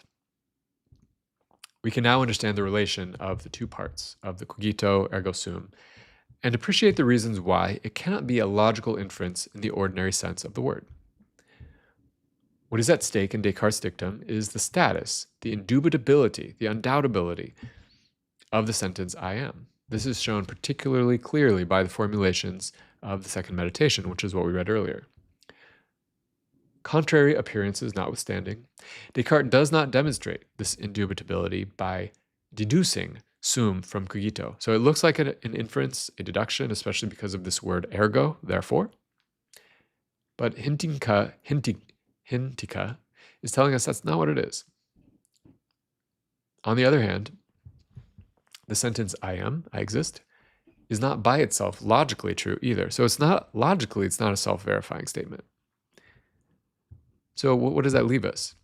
Descartes realizes that its indubitability results from an act of thinking, namely from an attempt to think the contrary. The function of the word cogito in Descartes' dictum is to refer to the thought act through which the existential self-verifiability of I exist manifests itself. Hence, the indubitability of this sentence is not strictly speaking perceived by means of thinking, in the way the indubitability of a demonstrable truth may be said to be. Rather, it is indubitable because, and insofar as, it is actively thought of.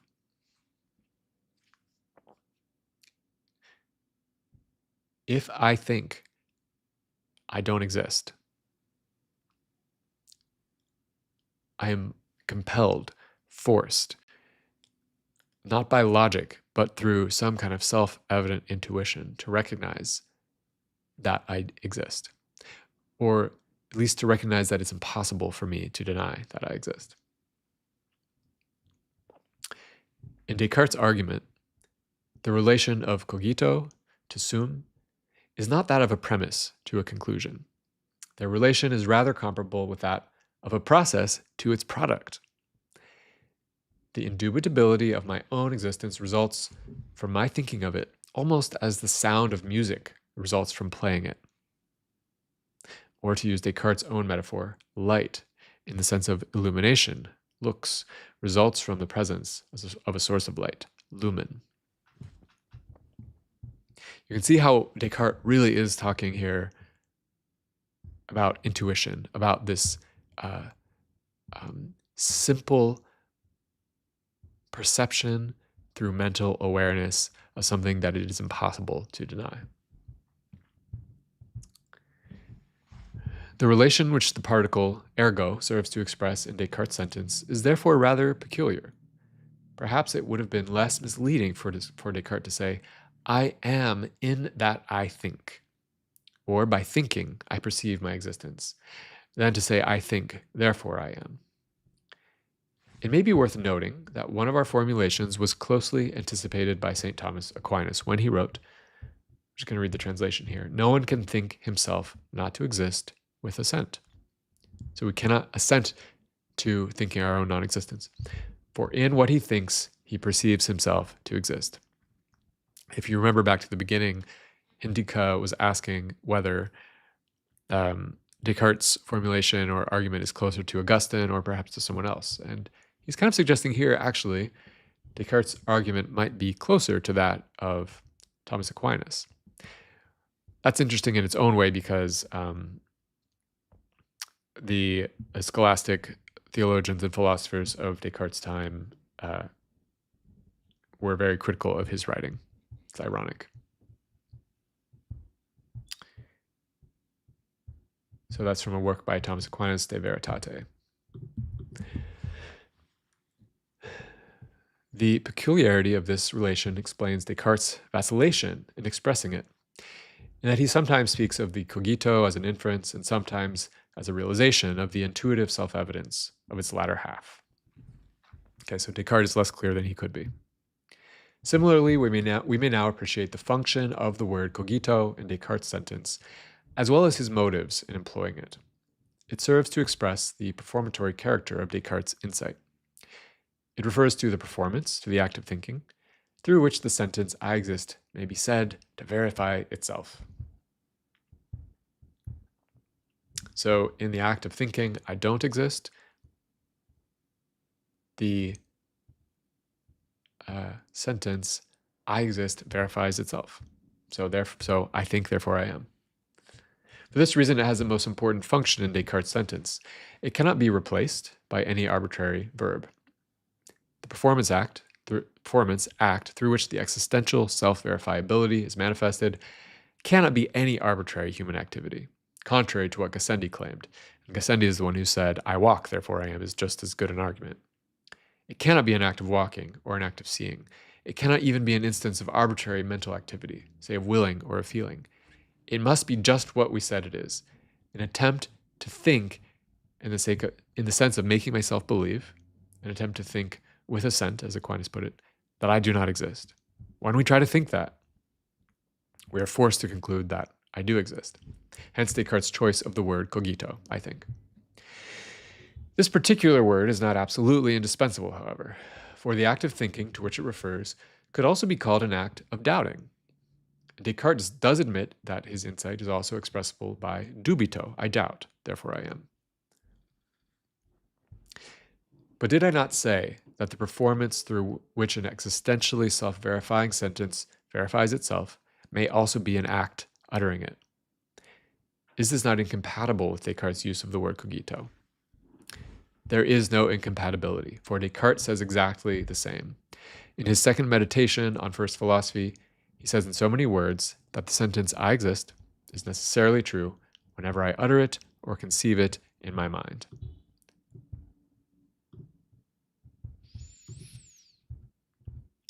The performatory character of Descartes' insight presupposes a characteristic feature of his famous method of doubt, which has frequently been commented on in other contexts.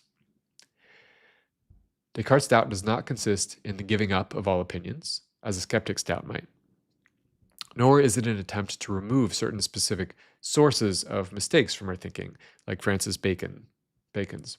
It amounts to an active attempt to think the contrary of what we usually believe. For this reason, Descartes could claim that in an important point, this rather doctrinaire doubt of his defeats itself. A skeptic's passive doubt could never do so. So it requires this active process of doubt, of attempting to reject or to think the opposite of what we normally think.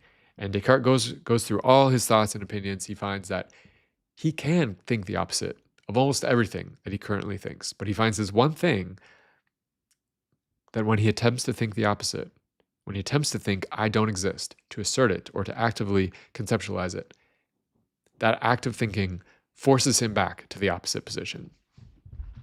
I'm just going to look briefly at this next section to make sure there's nothing we need to cover here.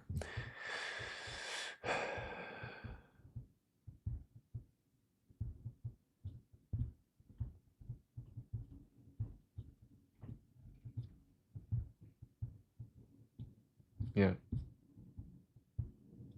Okay.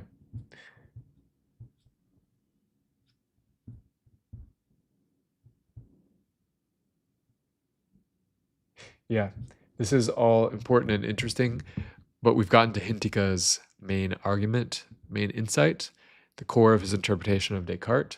So this is a good place to stop. I know this is very long now, but I do want to talk about Jean-Luc Marion. We will see how far I get. And of course, if you need a break, this is a great time for that. So Jean-Luc Marion is a phenomenologist.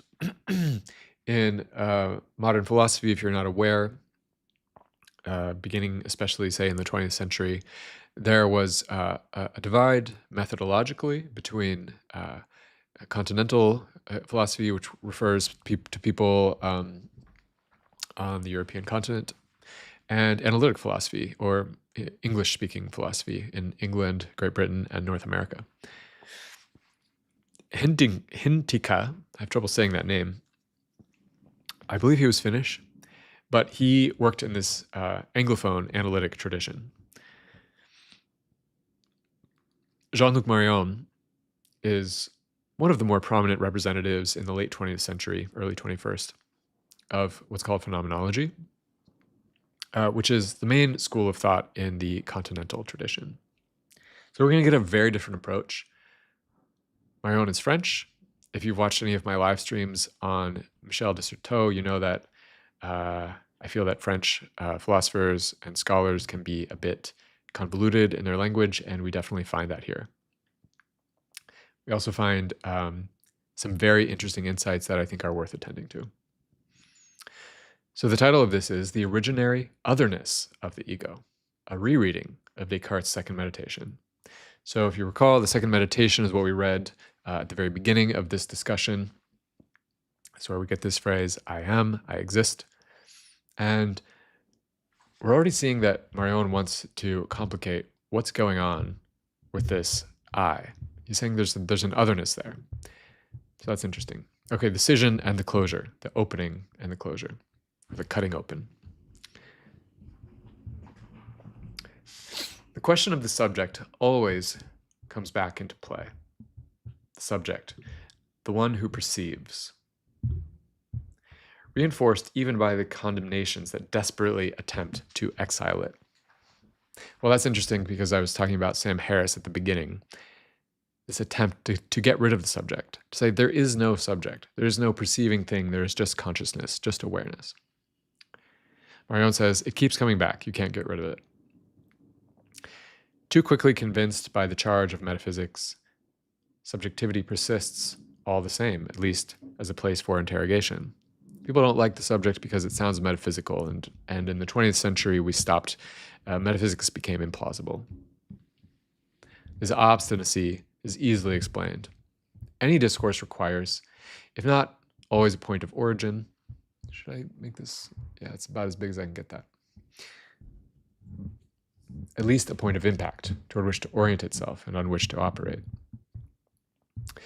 Even if I do not speak in terms of an origin, even if I do not think with a transcendental status, even if I am not in the posture of a substance, it is still necessary to speak of an I that at least hears, at least empirically experiences the world, at least notices a beingness, albeit a derived and relative one. So saying you can't avoid talking about the I on some level. Even Sam Harris uses the word I all the time in his book. If the figure of the I must pass away, it will do so only for the benefit of and before that which will still say I. Even if we reject the metaphysics of the self or the soul, even if we say there is no self, there is no ego, we're still doing it on behalf of and in the presence of this I, this awareness, this perception. Announcing the disappearance of the subject, this comes down to a self-destructive enunciation, which we're already seeing some overlap here with Hintikka, self-defeat. If in this crisis it concerns no more than the fact of the I, of an I in fact, because in fact, the I is there by definition. Okay, he's being elusive, convoluted. He's ramping up to what he's going to say. The real difficulty, however, plays itself out elsewhere or otherwise, not with regard to the I itself, but with regard to the status of the one who speaks this I. Okay. Modern metaphysics, that is to say, what Descartes inaugurates and what does not cease to develop its possibilities, even and above all when it believes itself to pass beyond him. They're saying you can't get past Descartes even if you want to. Modern metaphysics commences, it begins, when the existence of the finite thinking thing receives the dignity of, quote, the basis on which it seems to me that all human certainty can be founded. Fundamentally, the I does not become worthy of being put into question until it pretends to attain or deposit itself as a foundation. Marion is saying you can't even question whether it's appropriate to talk about the self the way someone like Sam Harris does. Unless someone like Descartes first came along and said that the self is undoubtable. Only this pretension institutes subjectivity as its first principle of the philosophy I was seeking. Yet in coming about by the same gesture, this pretension exposes the I, which henceforth is, inasmuch as it thinks, to two aporias, a scission and a closure. Okay, so he's going to discuss two aporias, this opening and this closure. I'm going to pause for a moment. Okay, I'm back. Let's see if this comes in.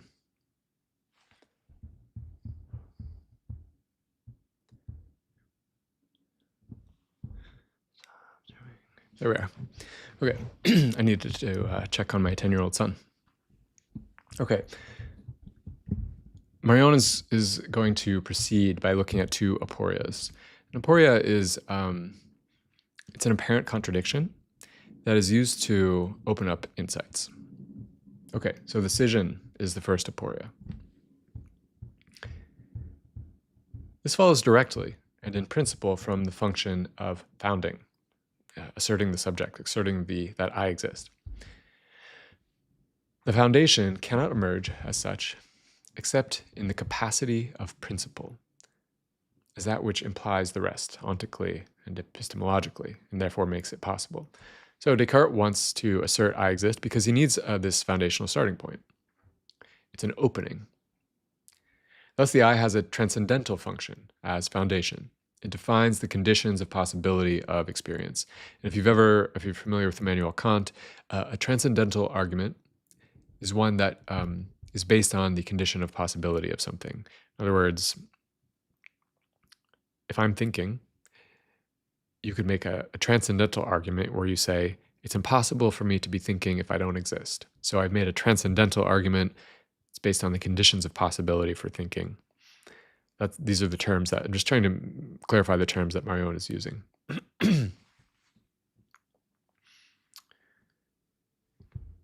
So the I has this transcendental function as foundation.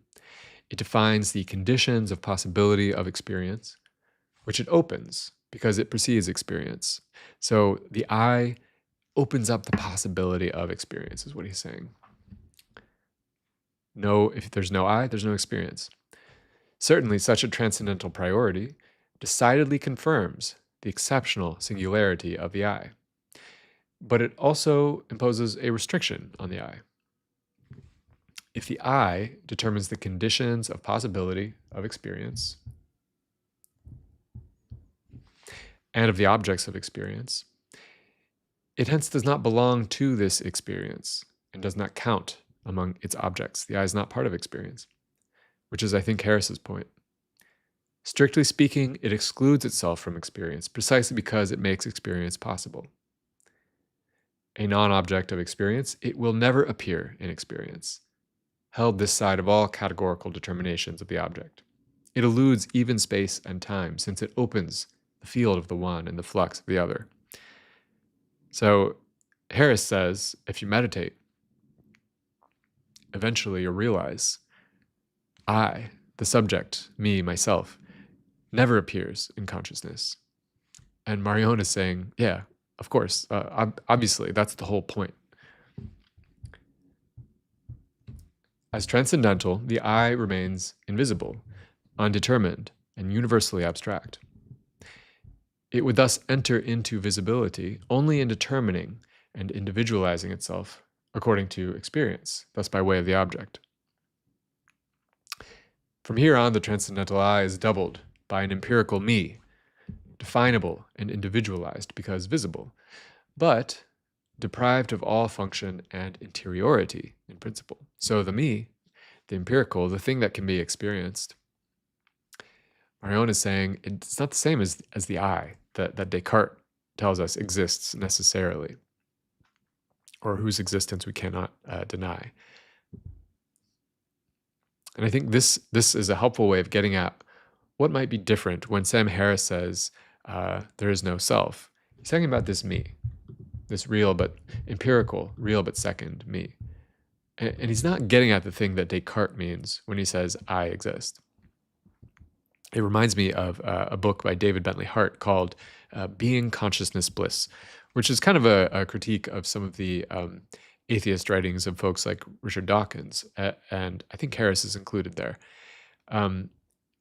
But David Bentley Hart makes the interesting point that much of these new atheist writings, as he reads them, aren't even talking about God as the idea of God has been understood in classic philosophy and theology. And I can't help but think something similar about Harris when he talks about the self. When he says there is no self, in his book, Harris uses the word conventional understanding of the self, things like this.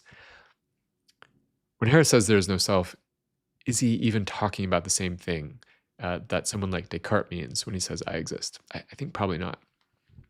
Okay, so this scission, this possibility for experience that is opened up by the self, the I, which reigns explicitly from Kant to Husserl, already affect the Cartesian ego? Must it already choose between its phenomenological visibility and its primacy in principle? This is the first question. Okay. So Marion actually says, do we have to choose between the empirical me and this like transcendental I? All right, next question. This intimate scission of the ego from itself. So he doesn't mean opening, he means this splitting. We have the transcendental I on the one hand, and we have this experience of me as a real person in the world on the other hand. It's cutting apart. The scission of the ego from itself is accompanied paradoxically by a closure. The character of the first principle, which makes experience possible precisely because it does not surrender to it, pushes the ego back into an absolute phenomenological singularity, that of a condition of possibility of experience, without the possibility of being itself experienced there. So if the I that exists in Descartes' famous Cogito is this thing that makes all of experience possible, it gets pushed way back outside of experience. We can't experience the I. So that's the closure. And this is the second aporia.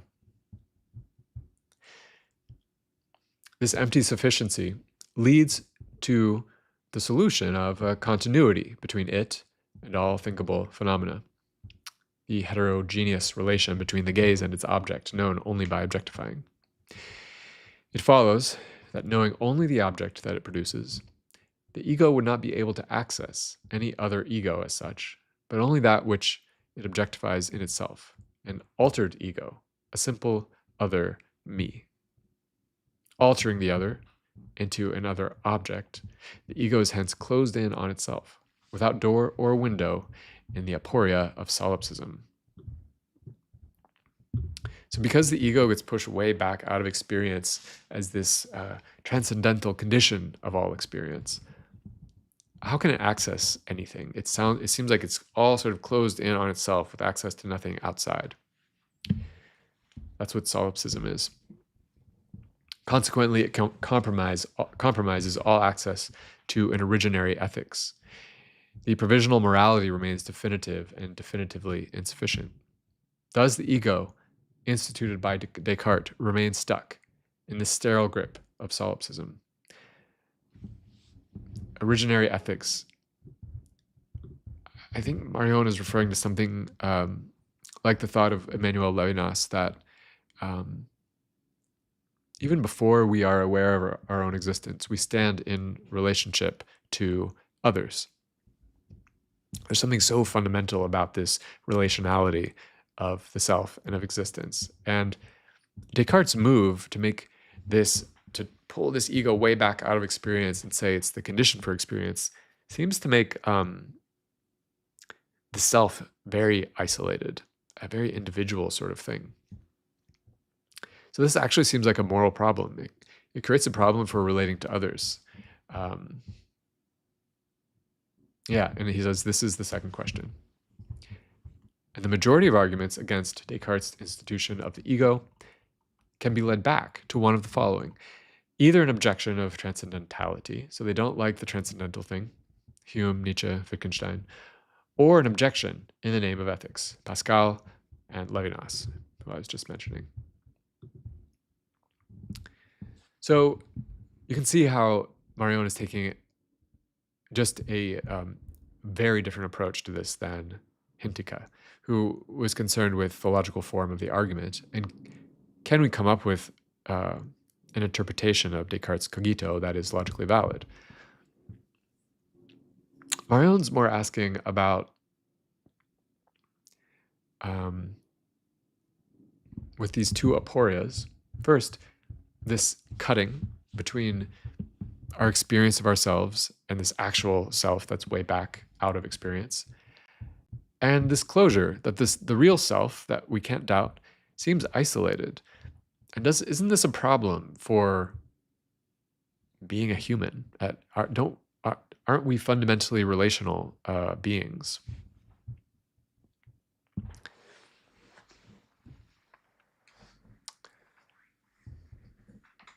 Can one describe or even surmount this scission and this solipsism? Can we solve these problems? One will not be able to do so except by going back to the emergence of this I that precedes, provokes, and exploits them. So he's going to go back to the original ground of Descartes' argument and see if he can find something else. According to this hypothesis, one would have to go back from the transcendental I to what makes it possible. The ego, understood in general, and in particular by Kant and Husserl. Husserl is the founder of phenomenology, as essentially an ego cogito, I am thinking. That is to say, all the way back to Descartes. So Marion is not only offering this as an interpretation of Descartes, but saying that this is a problem for all of modern philosophy. How do we deal with this idea of the self? But to solve the problem, we have to go back to the place where it started, which is Descartes. We will therefore examine two trouble spots of this unique stake. A, did Descartes assume and privilege the figure of such an ego cogito? Although this question seems to call forth an obviously positive response, we should not presuppose that it admits of a univocal signification. So is it actually such a thinking self in Descartes? Interesting. Above all, B, does Descartes' enterprise imply by itself the ego's scission into a transcendental I and an empirical me, hence a solipsistic closure without ethics? So do we actually have this cutting off of the I from myself, who I experience myself to be? Or can we actually get an ethics, get a sense of relationality from Descartes? Okay, this is a long, very interesting history of interpretation of Descartes' Cogito, which I think we're going to have to skip.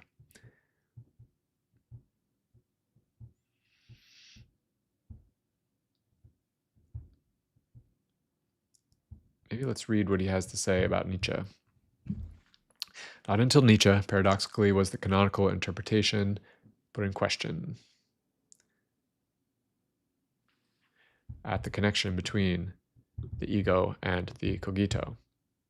The simple fact that thoughts loom up and impose themselves on the conscious subject does not imply that it falls on the subject to think them. These thoughts prove that it thinks, but not that I think these thoughts, choose them, and produce them. It thinks, consequently, there is a thinker. It is there that Descartes' whole argumentation rests. I think Hintikka can respond to this objection. Thus, this concerns only a grammatical habit, a metaphysical idol, supposing a cause where one can imagine an effect. Okay, we can continue. Actually, this is interesting. One knows the fortunes of this critique taken up by psychoanalysis and the Marxist theory of ideology. It must not, however, conceal what is essential for our purpose. Nietzsche does not doubt for an instant that Descartes did not at bottom conceive his ego cogito, ergo sum, as the immediate and tautological identity of the ego and its thoughts. In that, one reduces the preposition to that thinks, consequently there is thought by it. One obtains then a pure and simple tautology.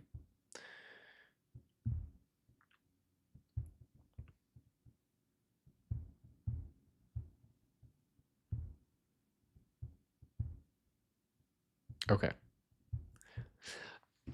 The gist of what Marion is suggesting, hinting at, is that there might be more going on in Descartes than Nietzsche recognizes. That there might be more components to the picture that Descartes is painting.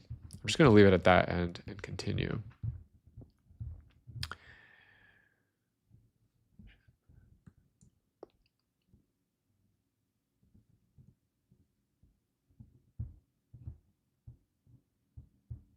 So now he's talking about Heidegger,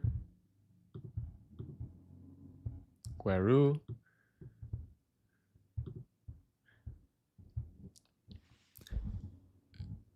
without getting into the details of these interpretations, what Marion shows in this article is how profoundly important Descartes' I think, therefore I am has been for, I mean, if you look at this list, we've already saw Nietzsche, Heidegger, Hegel, Kant, Spinoza, Malebranche. Everyone is wrestling with this phrase. There's Fichte in here somewhere.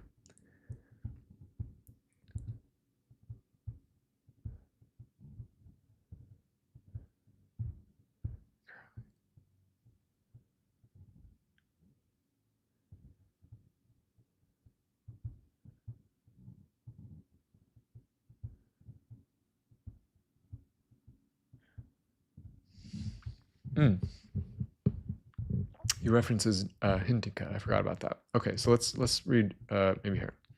Let us consider a curious remark, otherwise left without consequences, by an excellent commentator, Edwin Curley. The second meditation is notoriously an exception. A notable exception in respect to what? In that, by contrast to the Discourse on Method, which is the very first text we read, this truth, I think, therefore I am, to the second replies, I think, therefore I am, to the principles of philosophy. So, in other words, he's saying we've got these different places where this phrase appears, where he says, I think, therefore I am. These different texts of Descartes.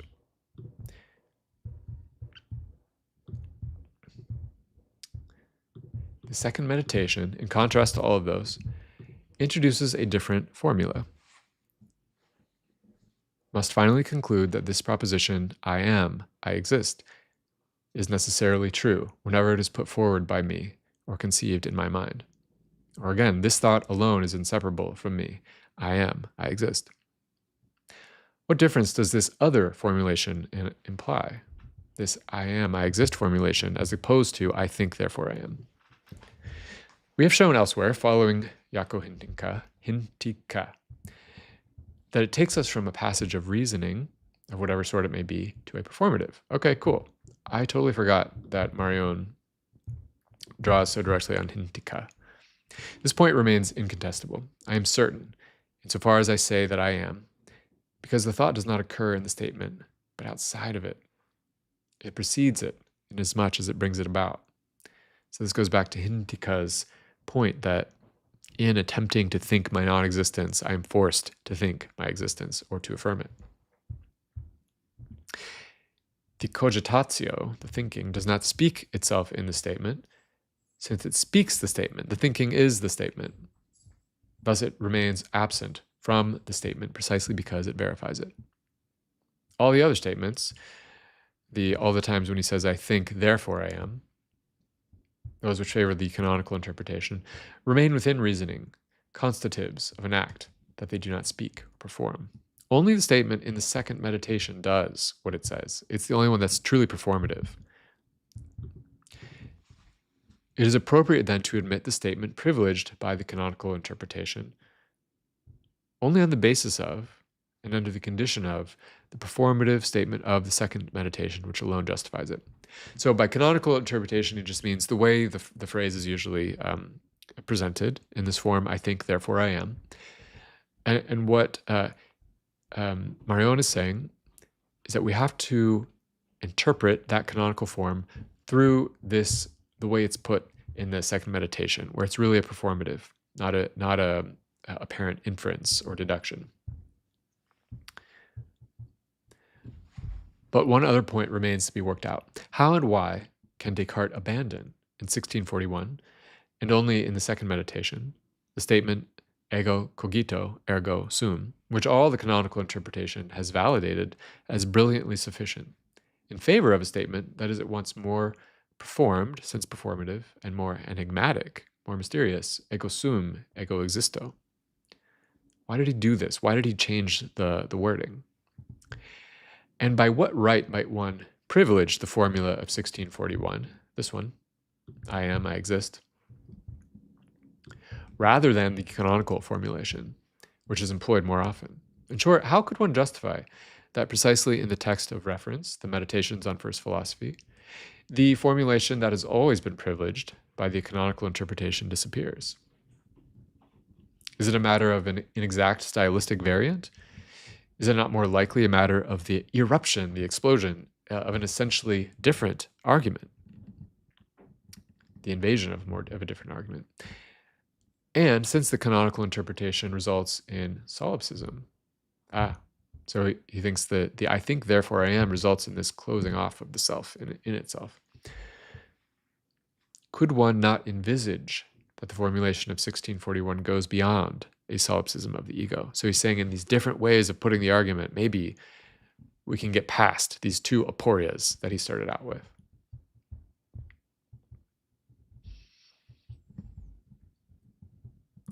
We offer the hypothesis that the formulation, ego sum, ego existo, the one from the second meditation, reveals an acceptance of the first principle of philosophy, radically different from that permitted by the canonical formula, ego cogito, ergo sum, I think, therefore I am. So he's saying this formulation, it's not the more popular one. It's not the, quote, canonical one. He says it opens up possibilities that are unavailable in the other. So he says, in other words, we accept without reservation one of Husserl's most extraordinarily pertinent remarks. Behind the apparent triviality of the celebrated proposition, ego cogito, ergo sum, there lies, in effect, a dark, yawning chasm, apparent triviality. What abyss is this? Our hypothesis will be the following. While the formula privileged by the canonical interpretation, I think, therefore I am, leads necessarily to solipsism, the second brings about an originary otherness of the ego. By otherness, he means there's something external, some possibility for relationality at this originary, this very transcendental point of the existence of the self.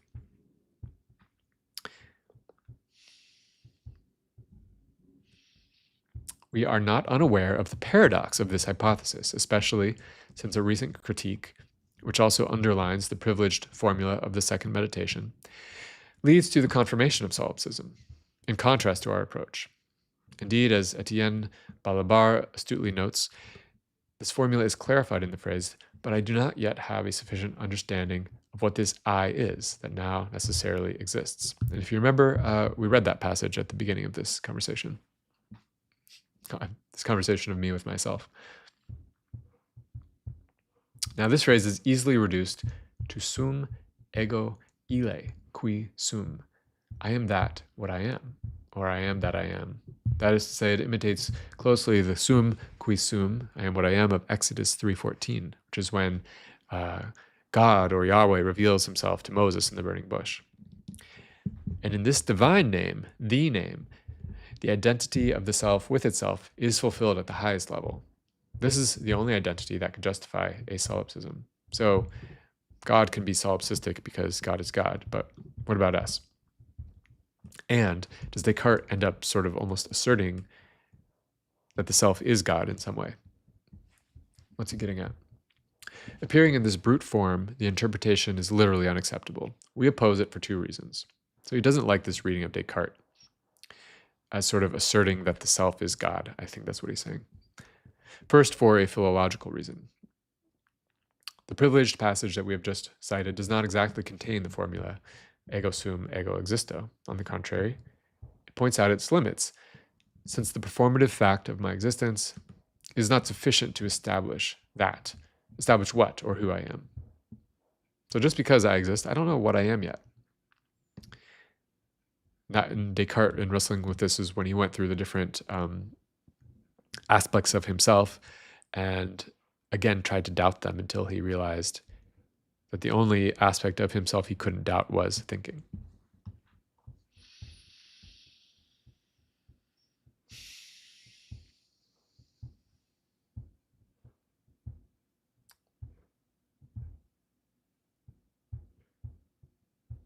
Yeah. The inference from the existence to essence, I know I exist, but I don't know what I am, is not valid. One would indeed only be able to comment on what the formula covers, my existence, my being, leaving out what it acknowledges is not covered, what I am, my essence. Okay? So he doesn't like this interpretation. Feel a little unclear about why that's a reason against the interpretation he's considering, but second, at no time does the cited text assert the identity of the ego with the ego, or of the ego with its being. On the contrary, it explicitly demands that one distinguish certain knowledge of the fact that I am from the rash, literally imprudent, assumption of the quid aliud in locum mei, of something else taken in the place and instead of what I am. Thus, nothing permits us to talk about solipsism where the space of the ego is missing.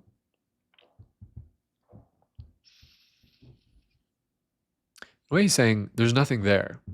We know that this thing exists, but we don't know what it is. And because of that, we can't yet say that it's closed off in itself. If there is then an interpretive model for the formula of the second meditation, the assumed identity of Exodus 3:14 does not exactly capture it, since it leads back to the equivalence of the ego with the ego, and then to solipsism, establishing again the canonical interpretation. This new interpretation offers less first aid than final distraction. So he's just saying he doesn't like this interpretation. It remains then to read the ego sum, ego existo, proper to the second meditation in an altogether different way, to read it for and from itself. This means reading it neither from a later sequence of lines, Balabar, nor from parallel passages, the canonical interpretation, but from the text that precedes and leads up to it. So if we read this unique way of putting the argument, I am, I exist, in the context that it appears, what happens?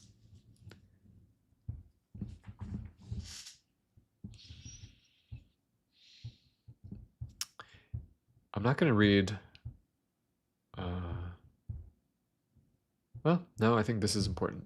So we'll attempt to follow the sequence of the argument in 4 stages. The first sequence tries to contest the preceding conclusion, namely, knowing that all that I see is false, that nothing is certain. To this end, one asks whether there might be another different thing that I absolutely could not doubt. What does different signify here? Certainly it concerns all that cannot fall into doubt, such as bodies and simple material natures, and then other things. But there's more. It concerns not only an other, but more radically, an other as little identifiable as the rest, some God, or whatever I may call him. So in the process of doubting, there's something outside the self that is actually potentially there all through the process. Hence this first surprising result. The other emerges hence as hypothesis before the ego, from the first attempt at overcoming doubt. So even before he says, I exist, Descartes has said, is there some other thing? It is indeed a question of an other and not of another in general. So like an actual other person, not just like something else. Since one accepts for it the name of God. Certainly this interlocutor remains masked by its indeterminacy. The French translation thus makes it equivalent to some other power.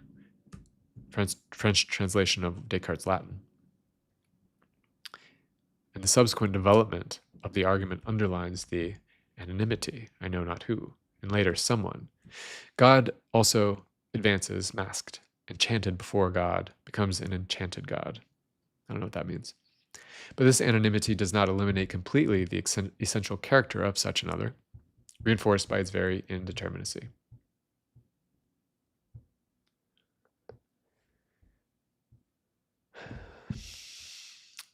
On the one hand, I indeed name it as an other. On the other hand, in return, it puts into me the thoughts I am now having. It sends them to me. God, or what here takes his place, as one might name it, is from the beginning imposed as the interlocutor of the ego. Interesting. The ego is not there fully by itself. There is this interlocutor, this dialogue partner. Without existing, without showing any essence, without name, it suffices to deceive me and to interrogate me, unconditioned because perfectly abstract. It has no need of reality in order to place into doubt reality by and for me. Far from doubt deploying itself in the solipsism of an abstract and doubled thought, it thus deploys itself in a space of interlocution. Doubt takes place in an environment of dialogue with this hypothetical God who we don't even know if God exists yet, the ego and the indeterminate other. No doubt the reasoning immediately reverses itself. If the other sends me these thoughts, why not consider that it is myself, directly who produces them? But this substitution changes nothing in the space of interlocution, since the ego, in becoming the cause of the ideas that reach it, only pretends to assume, over and above its own role, that of the other. There's still something dialogical, something, there's still some otherness here. It's not just a monolithic self. It is a matter of the first use of a hypothesis. Descartes never shrinks from the contradiction implicit in it, to be the cause in me, unknown by me, of the idea of an other than me. Don't try to read this too as a formal argument, but as a teasing out of paradoxes that sort of arise in the process of working through what Descartes is saying. Here I would be both ego and its other. Moreover, the first rough sketch of my existence, in that case, am not I at least something, opens itself to a simple and powerful objection. If I have neither senses nor body, that is to say, I cannot access what is other than myself through the sensible, which has been put in doubt as not being a sensible other than me, then I am not able, in the place of the other, to cause my own ideas. In consequence, I am not the other, and by the same movement, I am not myself and not even me.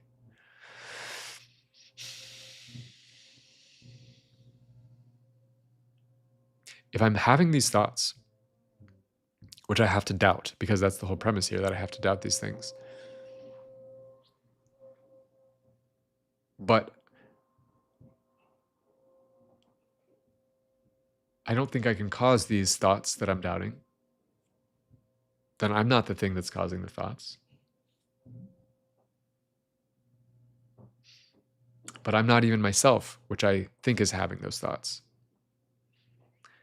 Astonishingly, I have not accessed being at the very moment in which the indeterminate other no longer gets through. To this extent, the horizon of the first coincides precisely with the second. I don't know exactly what he means by that.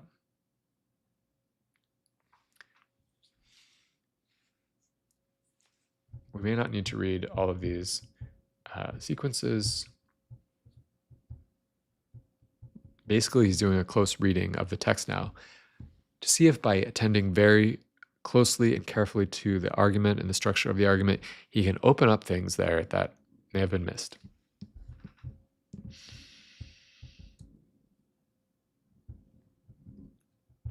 I was not contradicts itself like an inverted performative. That's Hintikka.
I'm going to come back here. So this is what he takes away from this close reading of the text. We conclude then that the formulation ego sum, ego existo achieves in the second meditation, and only there, so not in the other places, an argument that is absolutely original and irreducible to the canonical interpretation, which privileges the formulation ego cogito ergo sum. So you can't get this insight from the I think, therefore I am formulation. You have to get it here in this I am, I exist. Here the ego guarantees its existence by its originary inscription, writing, or placing, before which it does not exist, in a dialogical space. It is inscribed in a dialogical space in which an illocutionary act, to be deceived, by an other who is first, indeterminate, and anonymous, recognizes it as such and assigns it being.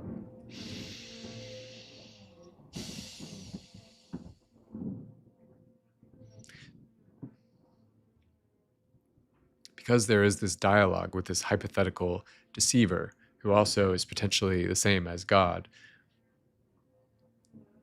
the existence of the ego emerges out of this dialogue with this unknown entity that is potentially deceiving Descartes, potentially deceiving the one thinking, whoever that might be. Solipsism and a sealed identity of self with self do not then define, either necessarily or always, the Cartesian ego sum, even if they can do so on occasion in the canonical interpretation. This is his conclusion. This is the point he's been driving at. This ego sum can, and on occasion should, receive itself from an originary interlocution, originary dialogue, which operates first on an other. That this other remains empty and problematic makes the constitutive function that it performs for the ego all the more emblematic. Before being a thinking thing, the ego exists as deceived and persuaded, thus as a thought thing.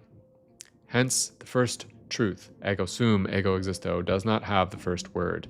It hears it. It's kind of beautiful. I'm just going to see if there's anything else in this essay that we need to look at.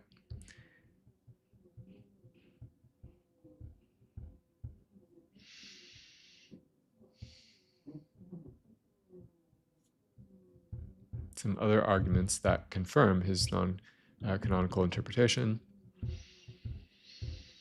First, concerns the formulations of the ego's existence and other statements. I don't think we need to talk about that.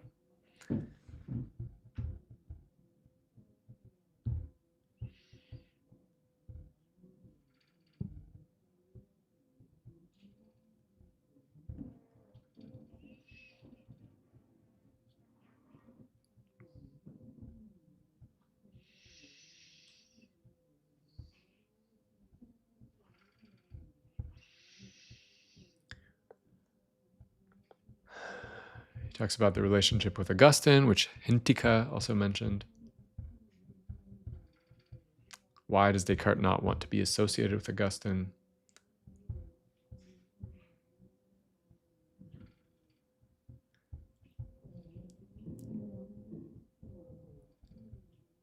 Let's see, is this the last section? Yeah, let's just look a little bit of this. I hope to have shown, if not completely to have proven, that one ought to question the exclusive priority of the canonical formulation, ego cogito, ergo sum. Descartes distances himself from it in a very explicit way. Hoc tritum, cogito, sum. I think I am. The ego does not attain itself except by the interlocution, whereby an other than itself establishes it prior to every self-positing.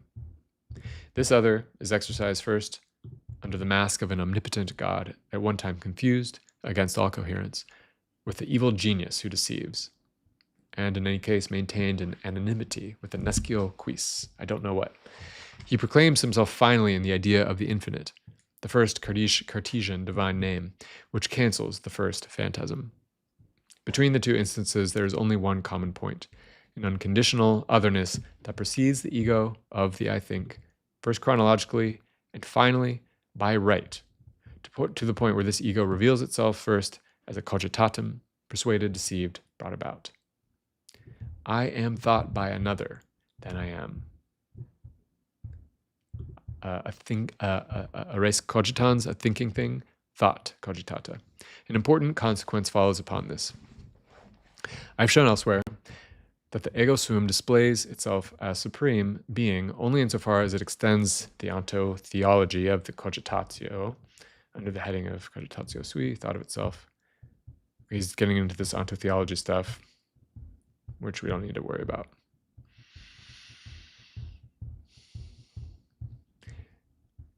Except this idea of self-cause. In other words, by saying, I think, therefore I am, my existence is necessary, am I saying that I am self-caused in a way that I am God? Which is kind of a worry he raised earlier on. This thesis can be confirmed by a new argument here. While the self-cause exercises its primacy by pure tautology, effect and cause, existence and essence make only one, in the same superabundance of power. The ego sum, ego existo, I am, I exist, does not attain itself by a simple tautology. And here our syntagma cogitatio sui, I think myself, could induce an error, but rather in exposing itself to an originary other who deceives and persuades, hence in a space of interlocution.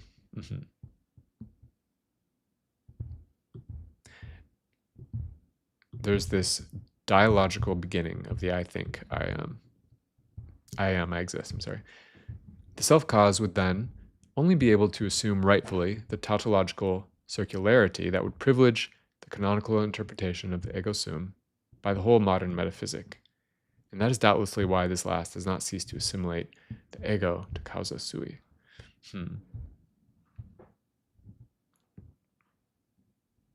Okay, I don't think this matters. Here we get why he thinks Descartes isn't a problem for someone who likes Levinas, who likes this idea that that I come into existence through my ethical confrontation with the other. The I in the negativity manifested by doubt breaks with participation, but does not find in the cogito itself a stopping place. It is not I, it is the other that can say yes. From him comes my affirmation. He is at the commencement of experience. To possess the idea of infinity is to have already welcomed the other. We could say that Marion is giving a Levinasian reading of Descartes, a reading of Descartes in which I am called, like my recognition of my own existence is called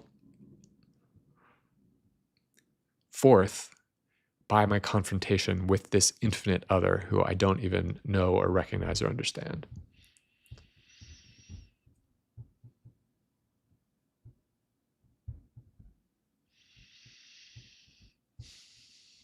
Okay, so now he's going to come back to his two aporias that he started out with. Let us risk a conclusion in the form of an answer to the two initial questions. A. Descartes has posited the ego in its indubitable existence, but not univocally, not just with one meaning. Alongside the identitary model A equals A, let us say ego cogito, ergo sum, which has always been privileged by the canonical interpretation of metaphysics, he has constructed another illocutionary model, dialogical model, in which the ego accedes to its primordial existence only by virtue of a thought that first thinks itself.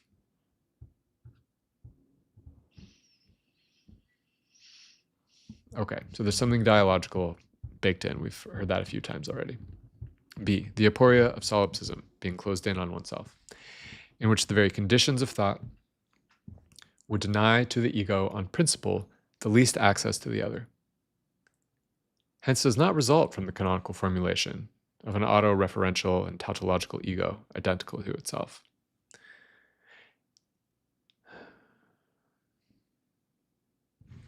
This aporia, we're going to skip some sentences, is found surpassed, or at least displaced, if one considers the original formulation of the second meditation. For the ego sum, ego existo, presupposes an original interlocution of the other. Alone posits the ego in the existence of its thought, hence in the thought of its existence. Henceforth, the other thinks me before I think myself. If you've gotten this far and you need a handy summary of Marion's argument, that's it. Yes, I think, therefore I exist, but before I think myself, I am thought by this other. Or causes me not to think myself, except on the condition that at the same instant, he himself thinks me more originarily. Even more essentially than as res cogitans thinking thing, the ego is experienced as res cogitans cogitata, thinking thing that is thought by another. The ego appears always already taken and instituted in an alterity with itself, which before the encounter of any finite or intramundane other identifies the ego as different from itself, or rather as deferring the appeal by the delay even of its response. In this sense, Descartes anticipates what one can call the self-alterity of subjectivity, according to Husserl. We have one page left? Yes. All right. A final hypothesis emerges from this. Could not the originarily interpolated ego of Descartes conceal a figure of subjectivity other than the transcendental one, and allow us to surmount the scission, the break between the transcendental I and the empirical me? Indeed, the first principle itself arises insofar as it always is first behind the origin that thinks it. And it does not remain first, despite this being behind, but on the contrary, by it and in virtue of the evocation that it receives from it. Okay, a lot of it's there.